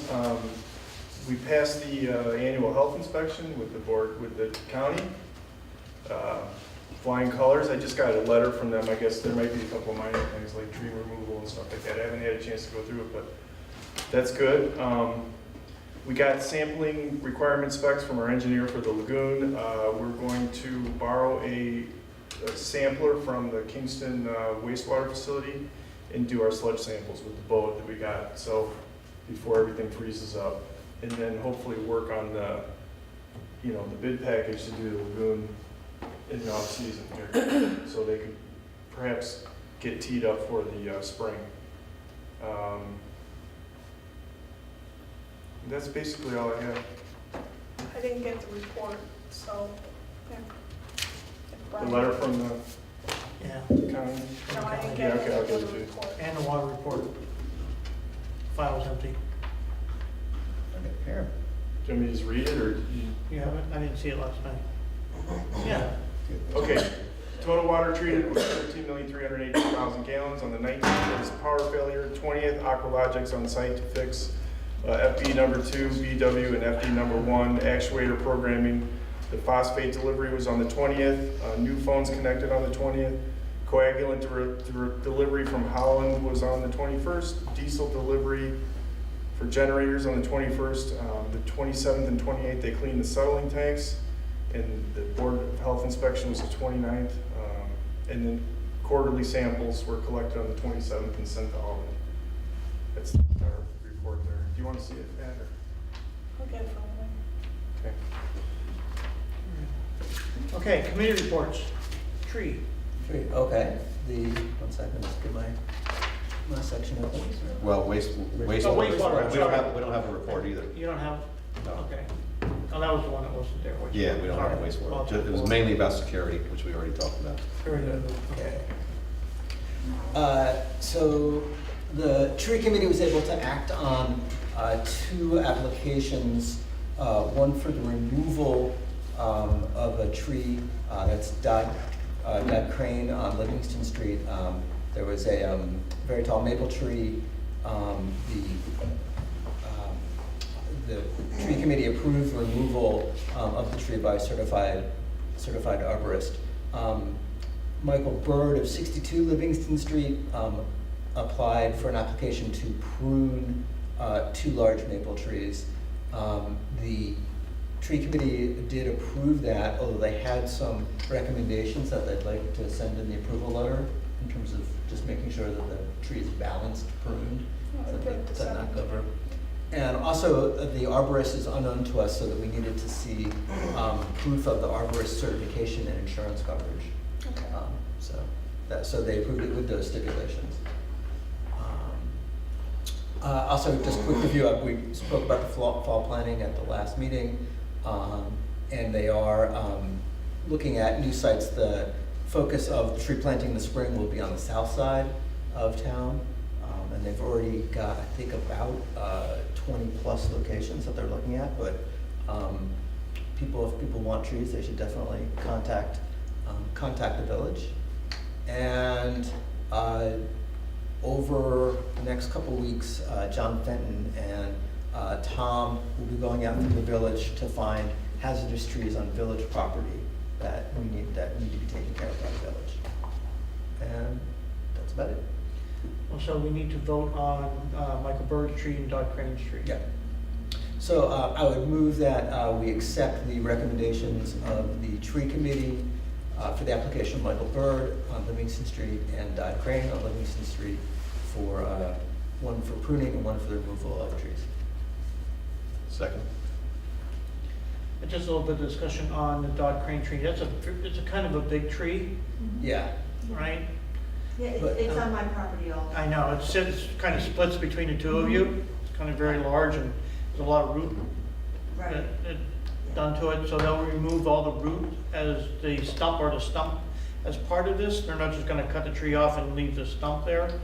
Is that, It would be nice to have them remove the stump. to have the stump ground down or whatever? I guess the stump grinding, is that part of it, the bid? I don't know, but I can look. The property owner had to contact the. Yeah. Only because of its size and nature and location, Right. it would look rather ominous to have that We didn't left. put that in the request, we just asked that this dead tree be taken down It or could be in down wires with the it. approval letter. Right, although I guess we can add that to the approval letter. When I went and looked at it, I thought it was something that should be done, especially for that tree, given its Okay. location. We didn't think about that, but you're right, it's massive, right? It is. really should be. It is. Thank you, Gary. Okay, so we do want to amend then the approval or the motion for the tree at the Crane property, Alexander Crane property, that the removal include stump grinding of And kind of the repair of the sidewalk, right? Great. And repair And repair the sidewalk, the okay. sidewalk. Alright. Trying to think there's. Okay, so, I mean, that's my observation of that site. I mean, I think that, well, maybe we should think about adding stump removal to the application, or at least the options that people think about. Because it is an issue, that's another time. You're welcome. So I need a vote. We did vote, we had a discussion. All in favor? Aye. Opposed? Abstained? Trees come down. All right. Yeah, thank you. Before we leave the tree committee, did we have the trees at the park? Oh, I'm gonna, You're gonna talk about that, the parks? no, he just asked me now, so tonight, Oh. so, we're not having a meeting this month, the Thompson Mazzarella Park Committee, but I'll send an email to. Since we have the bids or anything, we did receive bids for the removal of the trees at the Lions Club, at the Lions Park, right? Right, That's the ones you opened today, yes, which we sent out for bid. right. Actually, you want to do a motion on this? We can do that. Well, I didn't know if it was gonna cover housing under parks or you under trees or. Well, since I opened them, why don't we do it now? Yeah, go ahead. Okay, so at the last meeting, we put out for bid, there are 6 trees on public property that need to be removed. We received 2 bids. Actually, only one of them completely complied with the bid requirements, which was to show certification of insurance and such. So fortunately, that was also from the low bidder, who was Dave's Tree Service. So for $1,375, he will remove these 6 trees, grind down the stumps, and clean the areas and the So he had sidewalks. stumps in there. Yeah, he has, yeah, that was specifically requested as that part was- of this, request. So I'd like to make a motion to accept Dave's Tree Service proposal for $1,375 to remove 6 trees on village property. Second, Any discussion? yeah, so, Sounds like a good price. do you know off the top of your head where they're all located? Yes, Okay. They're all labeled. we discussed these at the. I know there's some in the Legion Park, but I don't know if there's 6 there. One in let's see, Lions, Legion Park. Most of them are over in the Lions Park. Yep, one near the culvert, bridge near the culvert, Legion Okay. Park, Legion Park. I just want to make sure you're getting the ones that I want. Yeah, okay. There you go, they're yeah, good. yeah, this, we. There's a big horse chestnut, yeah, okay. That's yeah. the main one. Yeah, this is, well, we approved this list at the last meeting. Yeah, okay. Okay. Okay. All right. All Oh, in favor? aye. Opposed? Abstained? Carried. Thank you. Ethics Committee. No reports. No report. Short-term Vacation Committee. So I drafted up I changed the draft based on the points that I read last month, and I'm waiting for feedback from the other guys, the guys, because it's a subgroup. And then when we come up with the draft, we're going back to the regular group. So hopefully by next month, for our next month's meeting, I'll have a draft for this group so we can set up our public meetings to talk about the draft, Okay. so. Yeah, we need to kind of I keep it know, moving. yeah, I know, I can't, I'm happy to get the help from the volunteers, you know, and I know. I can't push them too hard, but. Okay. Environmental Committee. So the Environmental Committee, there's one big topic of discussion here, and that's, and I think it's best explained with a picture, which I'm going to show in a second. Because it's easier to discuss with a picture. I'll go up to the board. So the Environmental Committee, has been working as well to help reduce our carbon footprint. And part of our carbon footprint was how do we then, as a village, move forward in setting an example of what we want to do. So there's a corporation called Dandelion. Dandelion is a spin-off of a Google X. And they launched their company here in Rhinebeck back in June or July. They have proposed and made a proposal that since they are in the business of doing geothermal, what they have proposed is taking which is this portion of a geothermal project. The geothermal system consists of basically three components. You have your loop, you have a heat exchanger, and then you have your air duct within your house that compromise the total geothermal system. One of the major cost factors for implementing geothermal systems is doing this loop right here, which is the exchange for both winter and summer. It's the same loop. It's the heating, it does the heating and the cooling, and then you have a ground source heat pump, which then extracts the heat and to heat your house, or actually cools the house in the opposite way. In this example, this is in cooling mode where the warm air comes out, gets cooled as it goes into the ground. As it returns back into the heat exchanger then pumps the cool air into your house, which provides your air conditioning. The same is true in the wintertime, except in the wintertime, it takes the heat out of the ground into the heat exchanger and provides that to heat your house. What's significant about this, geothermal systems have been around a long time. This corporation has devised a way where they are really, what they're doing now is with Google X, they've engineered a way to do this loop system at a more efficient way than what it was ever done before, which helps to reduce the cost. And what they have asked to do is in the village of Rhinebeck, which would be the first time ever done anywhere in the country, would be to install ground loops in the right of way throughout the village. And the reason for that is you get economies of scale. So basically, that we can go down a street and with an easement within the right of way, drill these holes, install the ground loops, and if the homeowner wants to hook up, they can hook up. If the homeowner doesn't want to hook up, they don't hook up. It's really their choice. They don't have to. But the ground loop would be owned by the other company. Essentially, the same thing as saying utility company owns the poles. This company would own that ground loop. So if you ever do want to hook up, you would have to work with that corporation to then hook up and do your geothermal. So we've come up with a way we can set a precedence for the country, for all how towns and village then can help reduce carbon footprint, help reduce their carbon footprint by taking homes off of fossil fuels.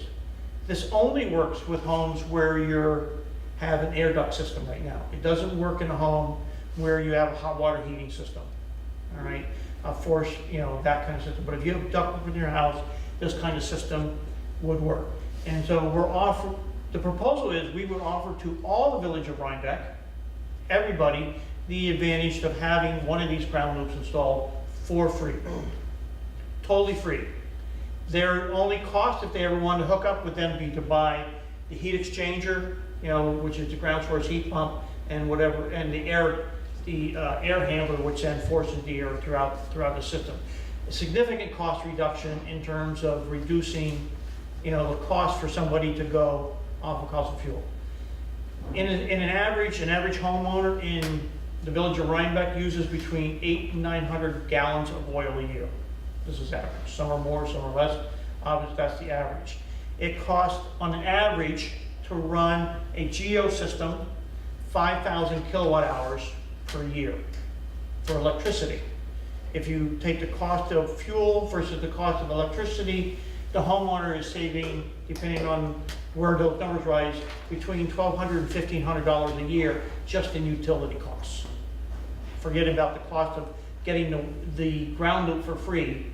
Utility costs, they're going to reduce their overall expense per year by between $1,200 and $1,500 per year. This is significant, right? I've gone through this with our legal. Both legal representation are both our village attorney and as well as our NICOM. They've both given their blessings in terms of wanting to support this effort. This is the part one of it, is to present this to you, the board, to talk about having this system be installed in the right-of-ways. One option would be if the homeowner said, I want it, it may not have to go into the right-of-way. They could say, I want it up closer to my house, right? I want it alongside my house, right? Or I want it in the back of the house. It would still be free. What we're proposing is that for those people who want the option of doing this, they can have it.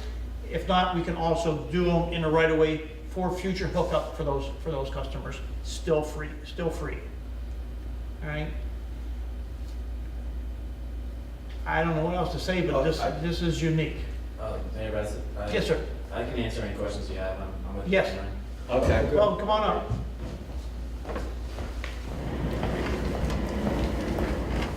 Hey everyone, I'm Luke Stengel. I live here in the village up by the elementary school. How are you? A couple of doors down from Mayor Bassett. I run communications for Dandelion, and I'm here to answer any questions you have about the company or the technology. Really good overview. Yeah, you really explained it well.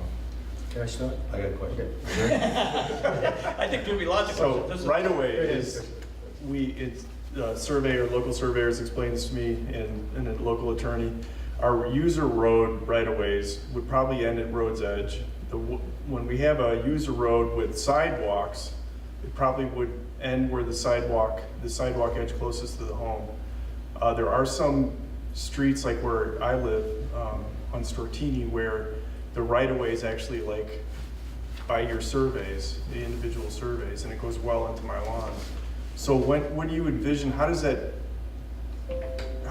fix with the hardware? I mean, where would you want to put it? Would you want to put it on the inside of the curb, on the inside of the sidewalk, well into the lawn? Or I mean, how does the hardware actually go with that kind of right-of-way scheme that we have here in the village? Ideally, we would put it on the house side of the sidewalk. So we wouldn't be suggesting breaking up roads or breaking up sidewalks or anything like that. And really the idea of the easements, I mean, we would be talking to each homeowner as we go down the street. We would be talking to them well ahead of time. We wouldn't show up and just immediately start drilling. And the idea of offering the easement as an option for us is if for some reason the homeowner is not interested in drilling closer to their house. But yeah, I mean, we're going to be working with each homeowner to make sure that they're happy with the project. So before, I mean, I had one quick one too. Sure. Another quick question. The exclusivity of the easement, and if this is a nice concept, then we don't want to stop other companies. It's going to take off, and a lot of people are, like installers like you are going to be interested in it. So are you interested in non-exclusivity situation? You're not trying to garner like the rights to our right-of-way to forsake other companies from being able to do the same thing, right? You're not asking for an exclusive easement from us for this type of application? Yeah, and really what the action is tonight is what we want to do is go ahead and formalize this and work all of that out. But yeah, no, as we understand it, we're not asking for exclusive use of the easement. And we understand the easement's being used by, power. No, I understand that part. I mean, within your discipline, you're not asking for any kind of exclusivity. No. Two things. One is there's more work that has to be done to move this forward. As Luke mentioned, we need to have an agreement. right? Because they would own this borehole and the loop. They would be owner of the person who installed it. So we need to have an agreement that formalizes how that gets done. And then we also have to develop an easement agreement to help make this work, right? There's 2 steps. The third thing I want to say is that they're the only company that I'm aware of, and you can correct me, that has developed the ability to do this at this cost, at this rate. So maybe if somebody else wanted to do it, I don't know if they could, you know, if they're wanting to do it, that's fine. It's called harmonic drilling, I think is the proper term? Correct, yeah. What we focused on at Google X was the drilling portion first. So we've miniaturized the drill. So typically when you get a geothermal system, this gigantic truck rolls up to your house, they put it up on skids. It's this multi-day project. What we've done is we've miniaturized the drill and we use sound waves to create the borehole. It's smaller than a typical geothermal borehole as well. And our goal is to produce 2 boreholes a day, where typically a conventional geothermal drill would take several days to complete a single job. So that's where the economies of scale come from. If we're able to do, say, 15 in a week, 30 in 2 weeks, it's quite a bit more affordable, you know, to do that versus us doing a single hole here in Rhinebeck, going over to Kingston, doing a single hole next week, you know, going to Woodstock, et cetera. Do you laterally interconnect these, or is it all just vertical? So this portion of the project, I mean, we would be drilling the vertical borehole, 300 feet or so underground. And then, yes, there's a trench that comes out to the house. The boreholes aren't connected, though. You I don't think- connect No, borehole to borehole to borehole? No. No, Correct. they're individual boreholes. Individual. But not like you have like a loop that you could just plug into like a water line. Like, yeah. So I have some questions about the, if you guys will, if the homeowner wants, you will put in the borehole and essentially, but not yet the trench to the house. Correct.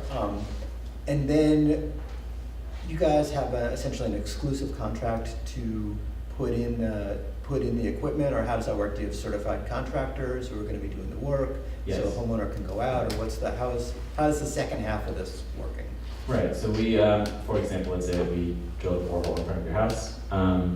We would go talk to you, and we would offer Rhinebeck residents a cheaper rate than if we were just to do a one-off. And we would install our own equipment inside of your house. We would take out your existing oil furnace, your existing propane system perhaps, and replace it with our system. And yeah, that's all done locally by a local installer. This year, we've been doing all of our installations in Rhinebeck, Hudson Valley, Capital District with Aztec Geothermal. They're a great geothermal installer in Boston Spa. Been around for a decade, and they've been doing great work for us. Does that answer your question? I'm sorry. Well, I guess my thought is that you guys essentially own the rights, once the borehole's there, you own the rights to the borehole, nobody else can hook up to it. Correct. So basically locked into you and your contractors. Correct. For that borehole. That's correct. If they're drilling the hole Right. and installing in the borehole, they own it. Okay, so it's not really a public utility in that way, it's Right. Well, if Central Hudson's from your house, you can't call Niagara Mohawk and hook up to Niagara Mohawk. No, but I have my own contractor who hooks up to the line, to the power line. It's not, the ground loop itself is not a public utility in that way. It's part of a proprietary system that would eventually be. Yes, it becomes the own, yes. You're not gonna do any speculative boring, right? You're gonna have a deal in place with the homeowner first before you do this? That's my understanding. Well, we speculate, Oh. there's two, actually in the discussions we've had, it's twofold. One, we would probably go out and ask for people who are interested. And if there's a street that has 20 homes on it and 15 of those homes, yes, they're interested in having done it and they want to execute the easement to do it, it is very probable that, you know, we would try to get an easement from the other 5 homeowners on that street, and whether they want to hook up or not, drill the borehole while we're there, while they are there. So it will be combination of both. But the first goal would be to seek out people who are interested. If there's a homeowner who's adamant that they do not want a borehole, and they will won't do never it. hook up, we're not gonna do it. We're not gonna do it. Yeah. So I like this a lot. But what I do want to avoid is, and Luke, you're already making me feel better. I don't want us to be your salespeople. Not that that's Sure. what you're asking for. Yeah. I'm probably going to be one of the first people that want to be your customer. Great. But I want to have, and you mentioned that you would be soliciting before you do any drilling. Maybe there's some sort of workshop. Maybe there's some sort of block association. Because that's when I think, I have a lot of questions, but I don't want to discuss them for my personal needs here. I like the idea that there'd be some sort of a forum. I want people to be clear that we're supportive of it, and I think that the village should be. That's a different discussion, Mr. Mayor, and I'm for it, but then there ought to be this, the sales piece of this. Absolutely. And we ought not have to engage in those types of questions. Yes, we the village want to remove ourselves from that sales process, that installation process, the support process, the service process. It's them.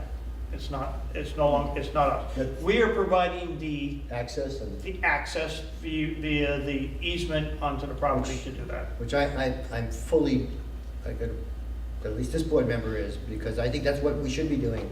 And I do see this very much like cable, electricity, water, telephone, every utility, and someone makes the investment first. Correct. But It's not quite the same. No. Okay, I just want to, so the whole idea of this right away, that's not going to happen with every homeowner, right? No. Okay, so. First off, there's people who don't have the Right. proper system to be able to do it. Hot oil burners, whatever. But, what was this next question? Depends on how it's drafted. Go ahead, I'm sorry. No, I forgot what I don't I want was to gonna interrupt you. I was gonna say, a lot of people, older homes here, a lot of people do have hot water systems. Mhm. Is there Yeah. any potential that eventually technology will come along to, help those of us who have hot water systems? Absolutely, yeah. So in 2017, we rolled out our first product, which was just for central air homes. But we are working on our our hot radiator, water system. So yeah, our goal is to expand so that we can serve more homes. And I guess the other question is, this would not replace your hot water heater? It would, yeah. No, The one he's talking eventually. about his domestic hot water heater. Yeah. Yeah, So, no, this is heating and cooling, it's not drinking water. He's talking about drinking water.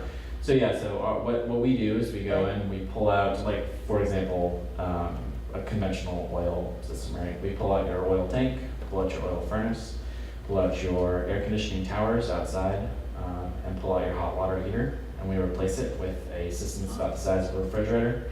And that system also provides all of your home's hot water.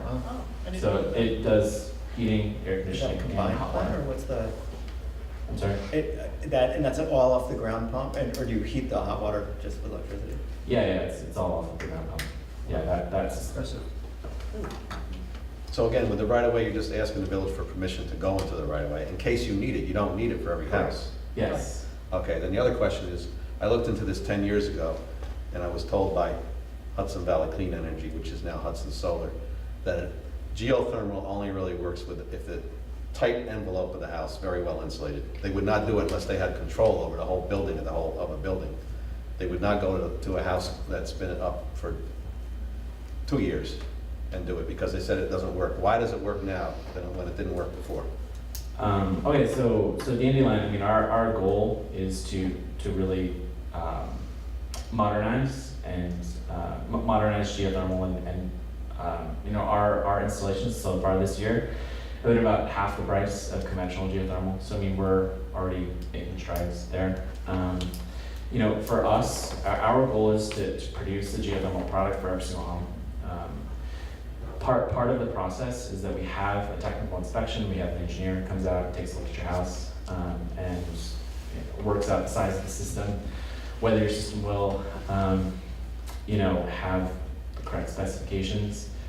We have yet to reject a home for envelope So no, I mean, I wouldn't say that's a problem. Yeah, I mean, it's not one that I've run across. Well, the whole idea before was Sure. any heat going into the home, because this is a, I don't want to say marginal system, but it doesn't give you 100% of your heat. I don't understand. I don't understand why they didn't want to do it before in the past either, but they wanted to make sure your basement had insulation under the concrete, and your walls were insulated, and of course your ceilings, most ceilings are insulated, but they would not even attempt it unless they knew that was done, or it was a recently built home. Yeah, I mean, So, you're saying now the systems produce more heat than they did maybe 10 years ago? Yeah, I mean, the technology improves every year. I know the heat exchangers have, because for instance, I have an air source heat pump, which wasn't available 10 years ago. You couldn't do it, and now my home was built in the 80s, and I use an air source heat pump, which it would never even been thought of before. Yeah, no, I'm not Yeah. saying anything against the idea of just wanting to know the technology of it. Yeah, I mean, geothermal has improved a lot over the last 10 to 20 years. Today, it's smaller than ever before, more efficient than ever before, and we're doing our best, to really push the envelope on that. I think that young lady had a. Well, I did have a question. With your looping system, is there an advantage to having it in the easement versus closer to your house with that whole system? And if it's more advantageous to have it close to your house, why are we even talking about the easement? I think that was my question too. Sure, that's a great question. So, so after you install the loop, you have to dig a trench out to your house. So for homeowners who want a shorter trench, we would install it closer to the house. The reason why we're asking for access to the easement is that properties are different. There are some properties that have a really short front lawn, for example, and the easement is really the only place where we could do it.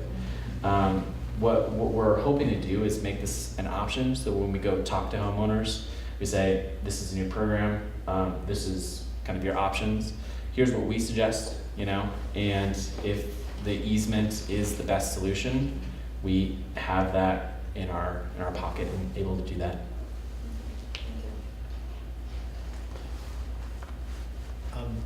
What happens if, do you wind up sometimes having to go through the road or through a sidewalk, and what happens if you do, or you just don't do that? We wouldn't, no. Okay. Well, we have to put that in the agreement, in the easement agreement. that they Yeah, I mean, can't- we have to take care of our own utilities that are buried. We can't. I mean, for instance, is there a required distance from a water line? That's an engineering question I would have to ask. So that's, I think, the stuff we have to work out, Sure, because yeah. we have water lines, we have sewer lines, we have storm drains, we Right. have all of this infrastructure that is predominantly in the road, right, and not into the property, but we have to make sure that none of that gets, damaged or anything. Absolutely. I mean, we all know we can call dig safe out and dig safe mark where things are, and everything. And I know in my house, half of it's in my front yard, right? Because Right. they're all being buried. But we'd have to protect those. We have to protect our utilities. Absolutely. And other people's utilities that have a right to be in our right of way. Yes. Yes. Like buried cable TV, for instance, telephone, all that stuff.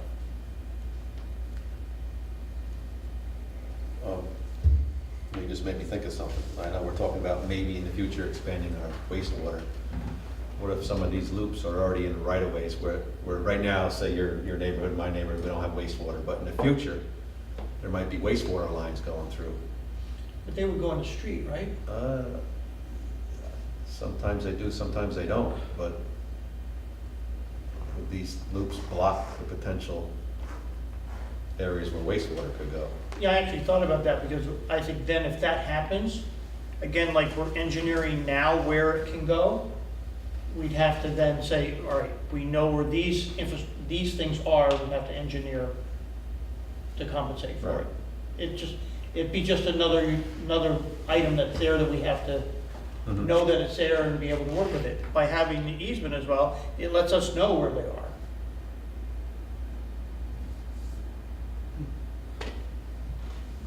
I don't mind the idea of an easement on a case-by-case basis. It's just this blanket. Now, the easement would be given to an individual homeowner. I didn't mean to believe that it was a generic easement. It has to be agreed to by the homeowner. It's their property.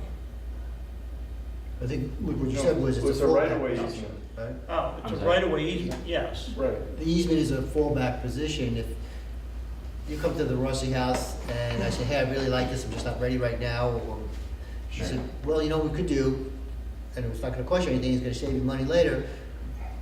We have the ability, through an agreement with the village, that we could bore into the easement. Correct. But And that's what we need to work out. We don't have an easement agreement yet. what I thought would be more palatable to me is comes up to us and says, I'm gonna do a job on the Rossi house, and we need we need the easement to your right of way there, and then we can Oh, I do the see. easement agreement.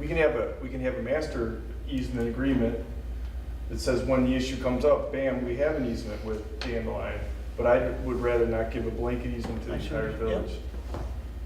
And that'll all be, we have to work that out yet. That's not worked out. Oh, yeah, I can imagine. This hasn't been done before, right? This would be the first. And this would be a model for other municipalities, across the country. We would use Rhinebeck, really as a test bed for this. We could have a master easement agreement and then have the addendums could be the individual homeowners. Yeah. Sort of like getting like a zoning permit or something like that, like a building permit. You just say I want an easement and then maybe a check and then it's. So essentially, but what we're asking for tonight is the approval to go forward and develop those Can we just, documents. we're not gonna have a resolution or tonight, or what are you proposing, or what are you thinking? I would like to see us vote on agreeing, my personal opinion is that I think this is, gives us the ability to do something unique from an environmental point of view, and I would like the board to agree to go forward with announcing this and with the provisions that we still have to work on an agreement between Dandelion and the village and this easement agreement. I like that idea because then it will already generate interest or not. Sure. And that will help just not only the village, but for your company as well, should you navigate to the next step. Right. My guess is that, well, I shouldn't speculate, but. Right, we're just hoping to formalize the conversation so Yeah. that we can work this out. Because if we say no, then, no use investing in time Sure. time and legal fees to do anything else. Right. I thought it was important to get this, to this point before any other work is done. That's what I thought was important to do. Well, I volunteered to work on the easement, like from the business points and everything. I mean, I've written them before and I know a Good. little bit about it, so. Excellent. So the With- wording in the motion? All right, so we can, any more questions first? I got one more question. Sure. If we agree to give them, an easement on an individual basis, would another company be able to come in and also do it? I mean, or is it this the only company that we're gonna say can get an easement from an individual? I think if another company wants to come and offer the same thing, we should be open and receptive to that. Right, but the easement's not gonna say Dandelion specifically is the only company. That was my first point. I Right. wanted to make sure that we're not gonna do that, yeah. Right. So we have to work, that's, again, we Right. need to work that out. Okay. Yeah, I agree. All right, I'd like to make, any other questions? I'd like to make a motion that we go forward with for the purpose of developing an agreement and an easement with Dandelion Corporation for the purpose of installing ground loops free of charge in the village of Rhinebeck. I second. Any discussion? All in favor? Aye. Aye. Aye. Any opposed? So carried. Thank you, board. Thank you. This is Thank you. precedent setting, right? Yeah, it's Never, it's complicated, so. it's I, Work to I be like done. it. I like it. work to be done, but we have to start somewhere. Thank you for your, Thank you. Thank you. thanks.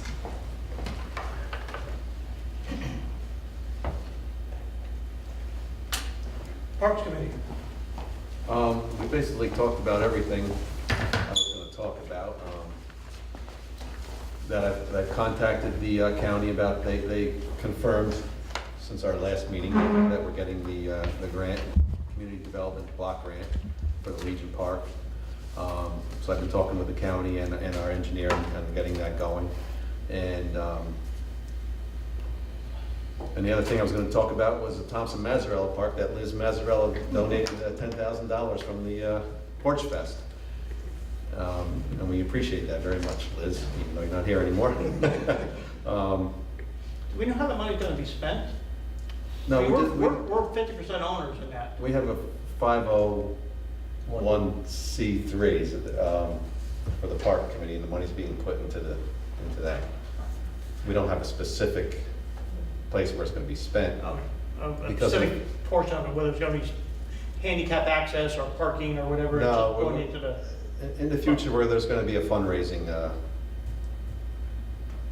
not event, but a fundraising campaign, that's the word I'm looking for, to raise funds from private donations for the park. How's the pavilion? community center coming? The pavilion is, Pavilion. it's being, it was on hold for a while because they're waiting for some specific wood to come. I believe it's from the northwest somewhere. So as of our last meeting we had last month, that was on hold, but they might have started reconstruction on that. Yeah. There's no timeline when it's gonna be done right now, but it should be done soon.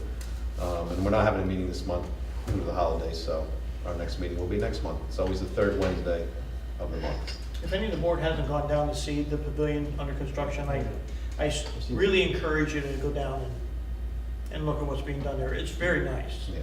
It's very nice. You go past the ball field on your right, Yeah. it's straight ahead. So when you said the next meeting, that's the Thompson Mazzarella Park. Yeah, the Committee. Thompson Mazzarella Village Park Committee. Rhinebeck Parks. Right. The Thompson Mazzarella Park Committee has their meetings the third Wednesday of the month, but not this month. That's it on the parks. Very good. Thank you, Heidi. Grant. In fact, we being Pat and myself, our district clerk, are working on a new grant opportunity, which we're pretty excited about, but we're gonna discuss that under new business. The only thing I wanted to share was one of my committee members who was here at our last meeting, Kathy Dobson, is helping me put together an inventory of all the grants that are out there. The good news is, there's a lot of grants out there. The bad news is, there's a lot of grants out there. So we're trying to get our hands around them, and I provided a snapshot in the cloud. I uploaded a PDF version of the report that Kathy's working on. Looking forward to discussing the grant when we get to new business later on. So, Mr. Mayor, that's it for grants. Sorry, I apologize here. So next on the committee is, I don't believe we have any peddling permits this time, correct, Pat? And then we have one special request for the event special request, which is Chancellor Livingston School and the Dannon grant. Correct.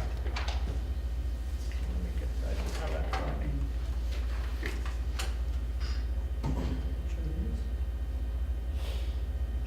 This is the email, right, Pat? Yes.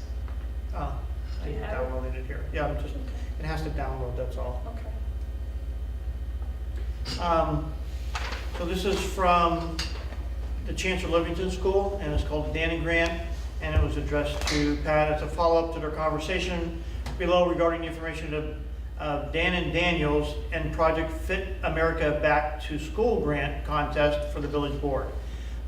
Basically, the CLS physical education staff was notified that the Chancellor Livingston Elementary of the Rhinebeck Central School District is one of the national finalists for the Dan and Daniels and Project Fit America Back to School grant contests. The top 4 schools with the most votes in the national voting contest will each be awarded $25,000. The money will be used to build a new community fitness playground that will benefit all of our Rhinebeck students and Rhinebeck community members.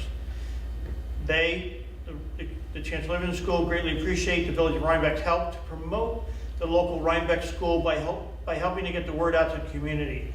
The national voting contest will occur from January 5th to the 31st of 2018. Everyone can vote for the community school with no restrictions. We're hoping that the village board will allow us to hang student-made artwork posters throughout the town for the duration of the voting contest. And students of all three schools, the Chancellor Livingston Elementary School, Buckley Middle School, the Rhinebeck High School, will be working with their art teacher to design posters to help raise voter awareness for our community in this nationwide contest. The posters will be laminated and displayed throughout town. We will monitor posters and remove any damage by weather. We appreciate your help of distributing and voting information to the community to promote this great opportunity for lifetime wellness and fitness. In addition, we greatly appreciate if the information could possibly be shared on your social media sites as per our suggestion. He asked if I could put it on our website, send it out as an email blast, and put it on Facebook, because it goes by votes, so the more votes they get, the better it would be for them. But we would not do that to January 5th, correct? The voting will occur from January 5th to Yeah. the 31st, That's so what yes, I said. after the first of the year. So my only other question is, they want to hang posters. Danielle, we have a question from We actually worked with the two gym teachers, Panda, I should say, who applied for the grant, and we made a PSA, a 1-minute PSA that looks really great. I mean, you could run it on public television and national television. If you just want me to send you the link to that, you can shoot that out in your email blast. It's got the, we're gonna go live with it, starting to air the information on December 21st, so people know it's coming and know that it's gonna start on January 1st. So if you want, I can just email that to you tomorrow. Excellent. So how does Rhinebeck compete against some huge? It's votes. You can vote once or You can 500 vote times. once a day per email. I have 3 or 4 emails, so I could technically cast 4 votes a day. Every day. 30, every day. Every day for 30 days. Yeah. And that's Why the not? whole thing, if Danielle, that was the whole point, if everybody does it multiple times, yeah. Mm. And we actually, where I went to high school, back in the 80s, we got a grant from Project Fit, and they built us one of these fitness playgrounds. It was really cool. So it'd be really nice for the community. You're working with these two gentlemen? Yeah, Kevin and Ryan. Okay, And their principal too. okay. To state the one question I had about the posters, would they be cleaning up? On February 1st, when it's all over, who removes all the posters? It would probably be just the way they did the, what was the Lemur? lemur? Lemurs, yeah. They put them up and took them down. Perfect. But we have, my question was, where would they put the posters? Similar to what they did with the lemurs, they had them No, up. similar to that. All right. Because they were, when, in my discussion with them, he was familiar with the lemur program, you know, and how that was done. So we have a little bit of control over that. They can't put them on telephone poles, right? Can't put them up, that's why they put them on the trees. As long as they know that. I'll make sure he knows. So I'd like to make a motion that we so promote and accept the Chancellor Livingston School Dan grant and use publications coming hopefully from, as with Panda, to publish on our Facebook site, website, email blast, etc., and help promote the local district. Starting January, well, I like what Danielle said, starting the last week of the month to get people noticed, and then periodically throughout that month, send reminders out. Okay. Second. Second. All in favor? Aye. Any opposed? Carried. Thank you. That's great. Danielle, thank you for that little bit of information. That will help as well. Okay, other business. I want to update the board on two projects. One, we have our community development block grant for the sidewalk project at Parsonage and Market Street. I was just in touch with the county. They are hoping to announce the awarding of those grants before the first of the year. I think they're a little late with that, so hopefully that. Related to that, we had placed request for proposal for a highway consolidation study. And Pat and I had worked on it, and it had a deadline return date of earlier this month. We received no proposals.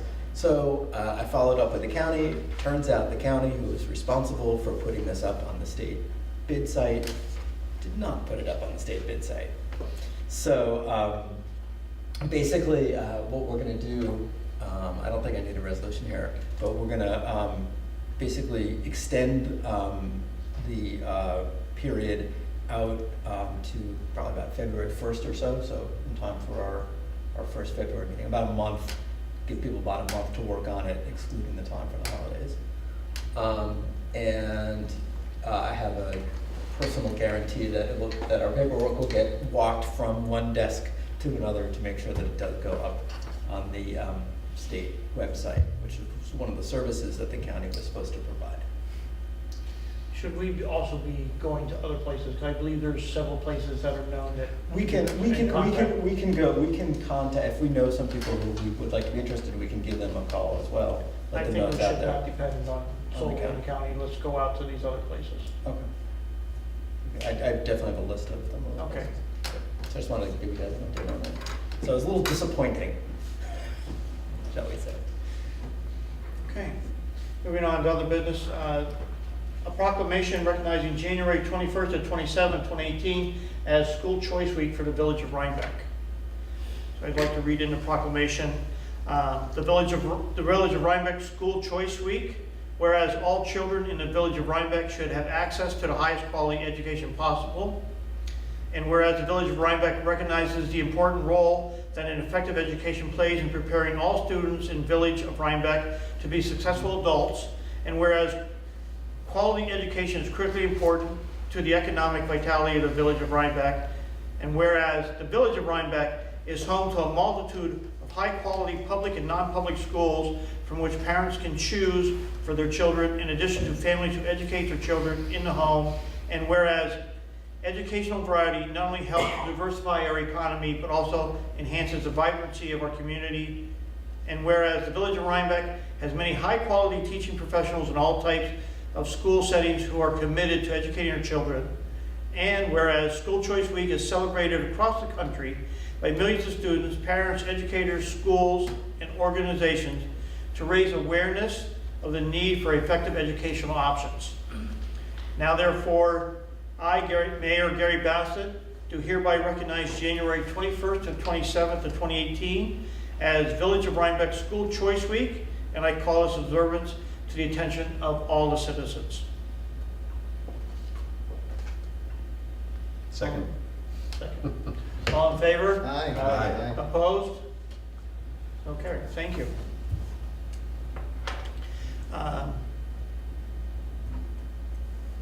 Pat, do you want to talk about the LGR MIF grant? No? No, I'm going to defer it to John. To John? Okay, all right. Oh, I'll start. Okay. John and I, Trustee Rossi and I had met with Linda Bolf, who is from the local government record management, I forget what the IF is, but she's from the New York State Archives, and she has always been a beacon of guidance to me for applying for grants for our records management program. And John and I sat down with her to brainstorm over what the area that we would be going into this year and how we should go about it. And thank heavens for John, because he and his lovely daughter have really, we don't have a lot of time, we needed a lot of documentation, and thanks to Bridget Rossi for coming in and spending the day downstairs going through, counting pages. We had to have numbers of pages, numbers of books, and she spent a lot of time getting that data because that is needed to go out for what John will discuss. Right, we do need the board's approval, and thank you, Pat, for the gracious words about my daughter. She was looking to fill community service. and she did. We did, as Pat said, meet with Linda, and whenever you do these things, these complex grants, and this one is complex, they all are, helps a lot when you have someone on the inside. And thankfully, this has a very short timeline, and we've never done this before. It's a competitive grant, and despite those challenges, I feel very confident because Linda, in her relationship with Pat over the years, carved out time on very short notice, sat down with us for what was supposed to be 45 minutes, turned out to be 2 hours. I left with 4 pages of handwritten notes, and that's why we're now in the running for, I'm going to say, $25,000 to $30,000 of potential funds. That one of the things I did upload along with the document that I need to share, that we need to talk about, is what some of the other towns and villages have been doing. This is a grant that comes up every year from the state of New York, and the county, Cortland County, $74,000. Town of Saranac, $36,000. Franklinville School District, $42,516. All related to the state's desire to move documents from paper to digital, so they're there forever. And then ultimately, create space. So we're very much, I think, on a trajectory that will yield some nice results for us. But it wasn't going to happen if our village clerk didn't have the good relationship to bring someone in who just could not have been more helpful and continues to be, by the way. So what do we need from the board? This is really a two-step process. We need to determine what is the scope of work that we want. Because you can use these funds for a couple different applications, and Pat, we decided on payroll and minutes. Right, but, and let me just also interject. We've applied for this grant 2 or 3 times in the past for various things, and one was for, to redo our shelving downstairs because what we had was not appropriate for records management. And the village board, in their knowledge and in their, I can't even think of the word, but they put it in the budget to put in that shelving. So we did one room. So we've already have shown to the state that we have a commitment to records management. So what we would be doing, and it's going to be done in a phased system, is scanning our the records that are most commonly foiled, which are payroll and minutes. So we would start with those, and they are relatively the easiest to do because the minutes are by date and the payroll is by pay period. So it's an easier way to scan them. Then another phase would be to do our building department ones. I had thought about getting a large format scanner, but what we would be doing is doing an RFP to send out these records, to get a quote from a company to send these records out and have them scanned. Because that would show to the state, instead of having this money for a large flat scanner that would only be used a few times, that we're using the money in a more efficient manner by sending them out to have a company who has that and having them done. And this isn't just like sending them off to the local place. These are companies that deal with records management, and this is their business and their livelihood, so they are secure sites. But that is the first step, is to do the RFP for that. I'm sorry, John. No, Pat, no. I'm passionate about records management, what can I say? Had Pat not worked to secure the budget and begin the build out of the room, our chances would not be as good because understandably the state would say, so you guys want this money, what have you been doing on your own so far? So we actually have got that to our benefit. It's an application. So we know that we're going to outsource what ultimately is 25, 35, maybe 40,000 pieces of paper documents. Actually, we've been able to quantify it pretty darn well. So what we're asking from the state is to pay for that that service. The digitizing. Yeah, So but we're really just gonna they're gonna digitize. We're asking for a grant to have them digitized. It's two steps. It's digitizing them, and then another part of it would be general code, which has Laserfiche, because that's the other part that is to our benefit. We've made a commitment to a digital records management program, which is Laserfiche through general code. So by doing that, what we can do once the company digitalizes them, then it can go to Laserfiche and they will put it into the program. So really, from our staff-wise, it's not as burdensome because it's all being outsourced. This is a huge leap for us if we It's can do this. huge, and Because, you know, we can get caught up essentially, and we've already demonstrated not only with our room, Right. which we created for record management, but our commitment to Laserfiche, right, which Yes. we bought and have seats for yes, to do the process, and the training that we've done to use the Laserfiche, yes. I think should substantiate that we are serious about wanting to do records management. right, and that's what, we don't want to be handed a disc. We want now this digitized information to be available, to be accessible. That's the whole idea. So Linda guided Pat and I to NICID, New York State Industry for the Disabled.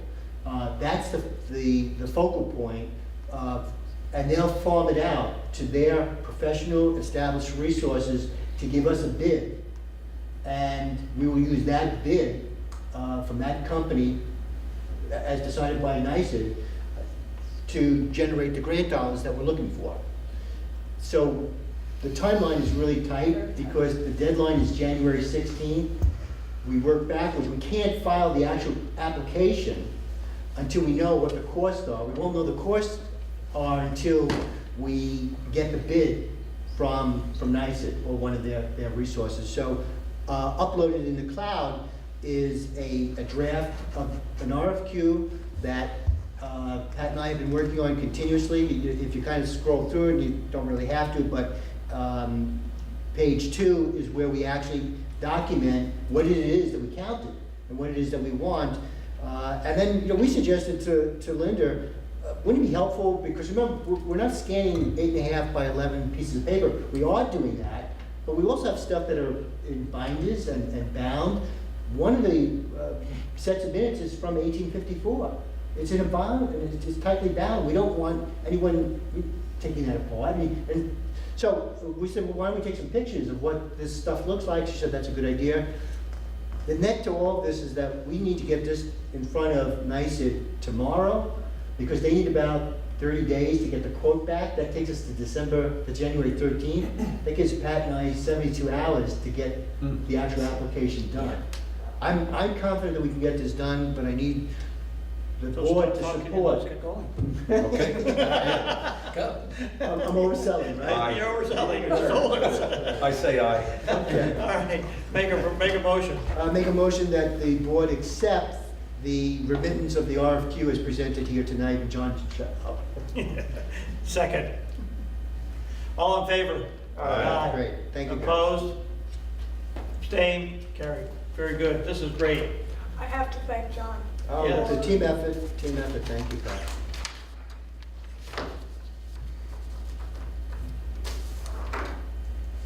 All right, so Standard work day. now we have the standard work day. I'm pulling that up. I don't think it's on there. Other business? No, it's on, but the paperwork's on. The New York State local retirement paper, correct? Correct. Oh, my folder's still empty. Says it's empty. Yeah, I didn't Oh, put, oh. because I just. Oh, I'm sorry, I thought it was there. No, I'm sorry, I didn't fill it out until after. Can I read it? Yes. Can I read it? It's a standard workday and reporting resolution for elected and appointed officials. Be it resolved that the Village of Rhinebeck, location code 40241, hereby establishes the following standard workdays for these titles and will report these officials to the New York State and local retirement system based on their record of activities.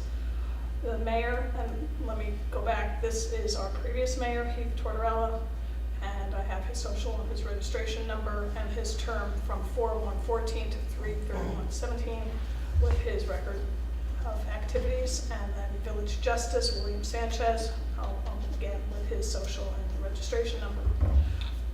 I, Patricia Kuhn, Secretary for the Village of Rhinebeck, State of New York, hereby certify that I have compared the foregoing with the original resolution passed by such a board legally convened on the 12th day of December, and on file as part of the minutes of such meeting, and that's the same as a true copy thereof and the whole of such original. And it goes on. I just want you to know that both Mayor Heath Tortorella and Judge Sanchez had submitted timesheets or record of activity, and that's where the numbers had come from, and it had to be reported to the state. Their retirement got reported, but the standard workday resolution had not, so this is like a retroactive. So And so what is the standard workday? it's a 6-hour standard workday. The record of activities for Heath was 16.18 and Willie was 6.67. And can we change this going forward? Not the standard workday hours in the day, that's 6, but the record of activities, yes, that fluctuates with whoever is keeping their schedule. I want mine to be 8 hours, because that's about what I put in. Well, it's based on 6 hours. Well, it can be changed. Yeah, that can be changed. His was set on 6. Well, but if, yeah. Ours is the village staff here is 7. Right. The highway and their guys are 8. And So if we were to make it 7, their records still apply to their standard. Why can't we make it a 7-hour workday? That's my question, I guess. It's based upon for your retirement. I know that if you're full-time at 40 hours a week, it's 8 hours. If you're full-time is 35, it is 7. I'm not sure if elected officials, if it was 6, because it's around both of them are 6. I'd have to check with retirement. I mean, Even if you submit 8 hours for today, still counts. it would be divided by 6, so it would be 1 point whatever. Oh, gotcha. All right, so it doesn't really matter. It doesn't matter, because Got it. it's your hours that are divisible by 6. This has to be posted on the village's website, the local signboard, official signboard, which is outside my office and the main entrance in my office for 30 days, and then I have to send it to the state. So I would just need a resolution. I'd like to make a motion that we accept the resolution so noted by the village clerk for a standard workday of 6 hours per day and post it for approval. Second. Now, this is just for, It was Heath Tortorella and William Sanchez. okay. That's all. Any other discussion? All in favor? Aye. Aye. Opposed? Abstained? So carried. Thank you, Pat. You're welcome. Minutes approval. I'd like to make a motion that we accept the minutes approved for the meeting dated 11/14/2017. Any additions or corrections to the minutes? Right? I have a second. Second? All in favor? Aye. Anybody opposed? Abstained? So carried. Very good. Correspondence. I didn't put anything in there because I really didn't have anything that was, Okay. nothing that was really out of the. All right. That's okay. What is this UC Davis thing? And any personnel? We have a buyout we need to discuss, right? Yes, Tricia Jekyll. So let me just pull that up.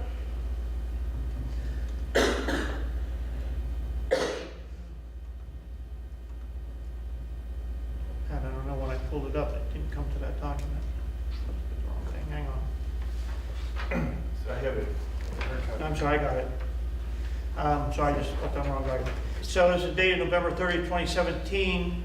And it's to the Village of Rhinebeck Trustees from Patricia Jacqueline. I would like to buy out 35 hours of vacation time at my hourly rate of $19.49. This will leave Trish with 249.75 hours remaining. I'd like to make a motion to accept Tricia's buyout. Second. All in favor? Aye. All opposed? Abstained? So carried. Thank you. Approved.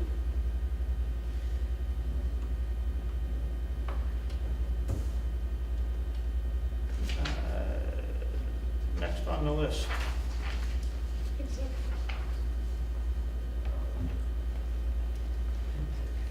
That's personnel activity, right? Yeah, I mean, Which we did the buyout now, and we did public comment, can we move that forward? do you want to read it? Howard, do you have something? No, there was just something in correspondence about UC Davis. I had assisted UC Davis on some records. Oh. They thanked her. Okay. So thank you. So that wasn't a big deal. Okay. It was a thank you. Thank yous are thank yous. All right. I'd like to make a motion now to go into executive session to discuss individual's employee performance and Yeah, the planning board. And planning board discussion. Have a second? Second. All in favor? Aye. Opposed? Carried. So I want to make a motion to end the executive session. Second. And now I'd like to, and all in favor, say aye. Aye. Opposed? Abstained? I'd also like to make a motion now to close the regular session meeting for December 12th, 2017. Second. All in favor? Aye. All opposed? So carried. Thank you. Very good.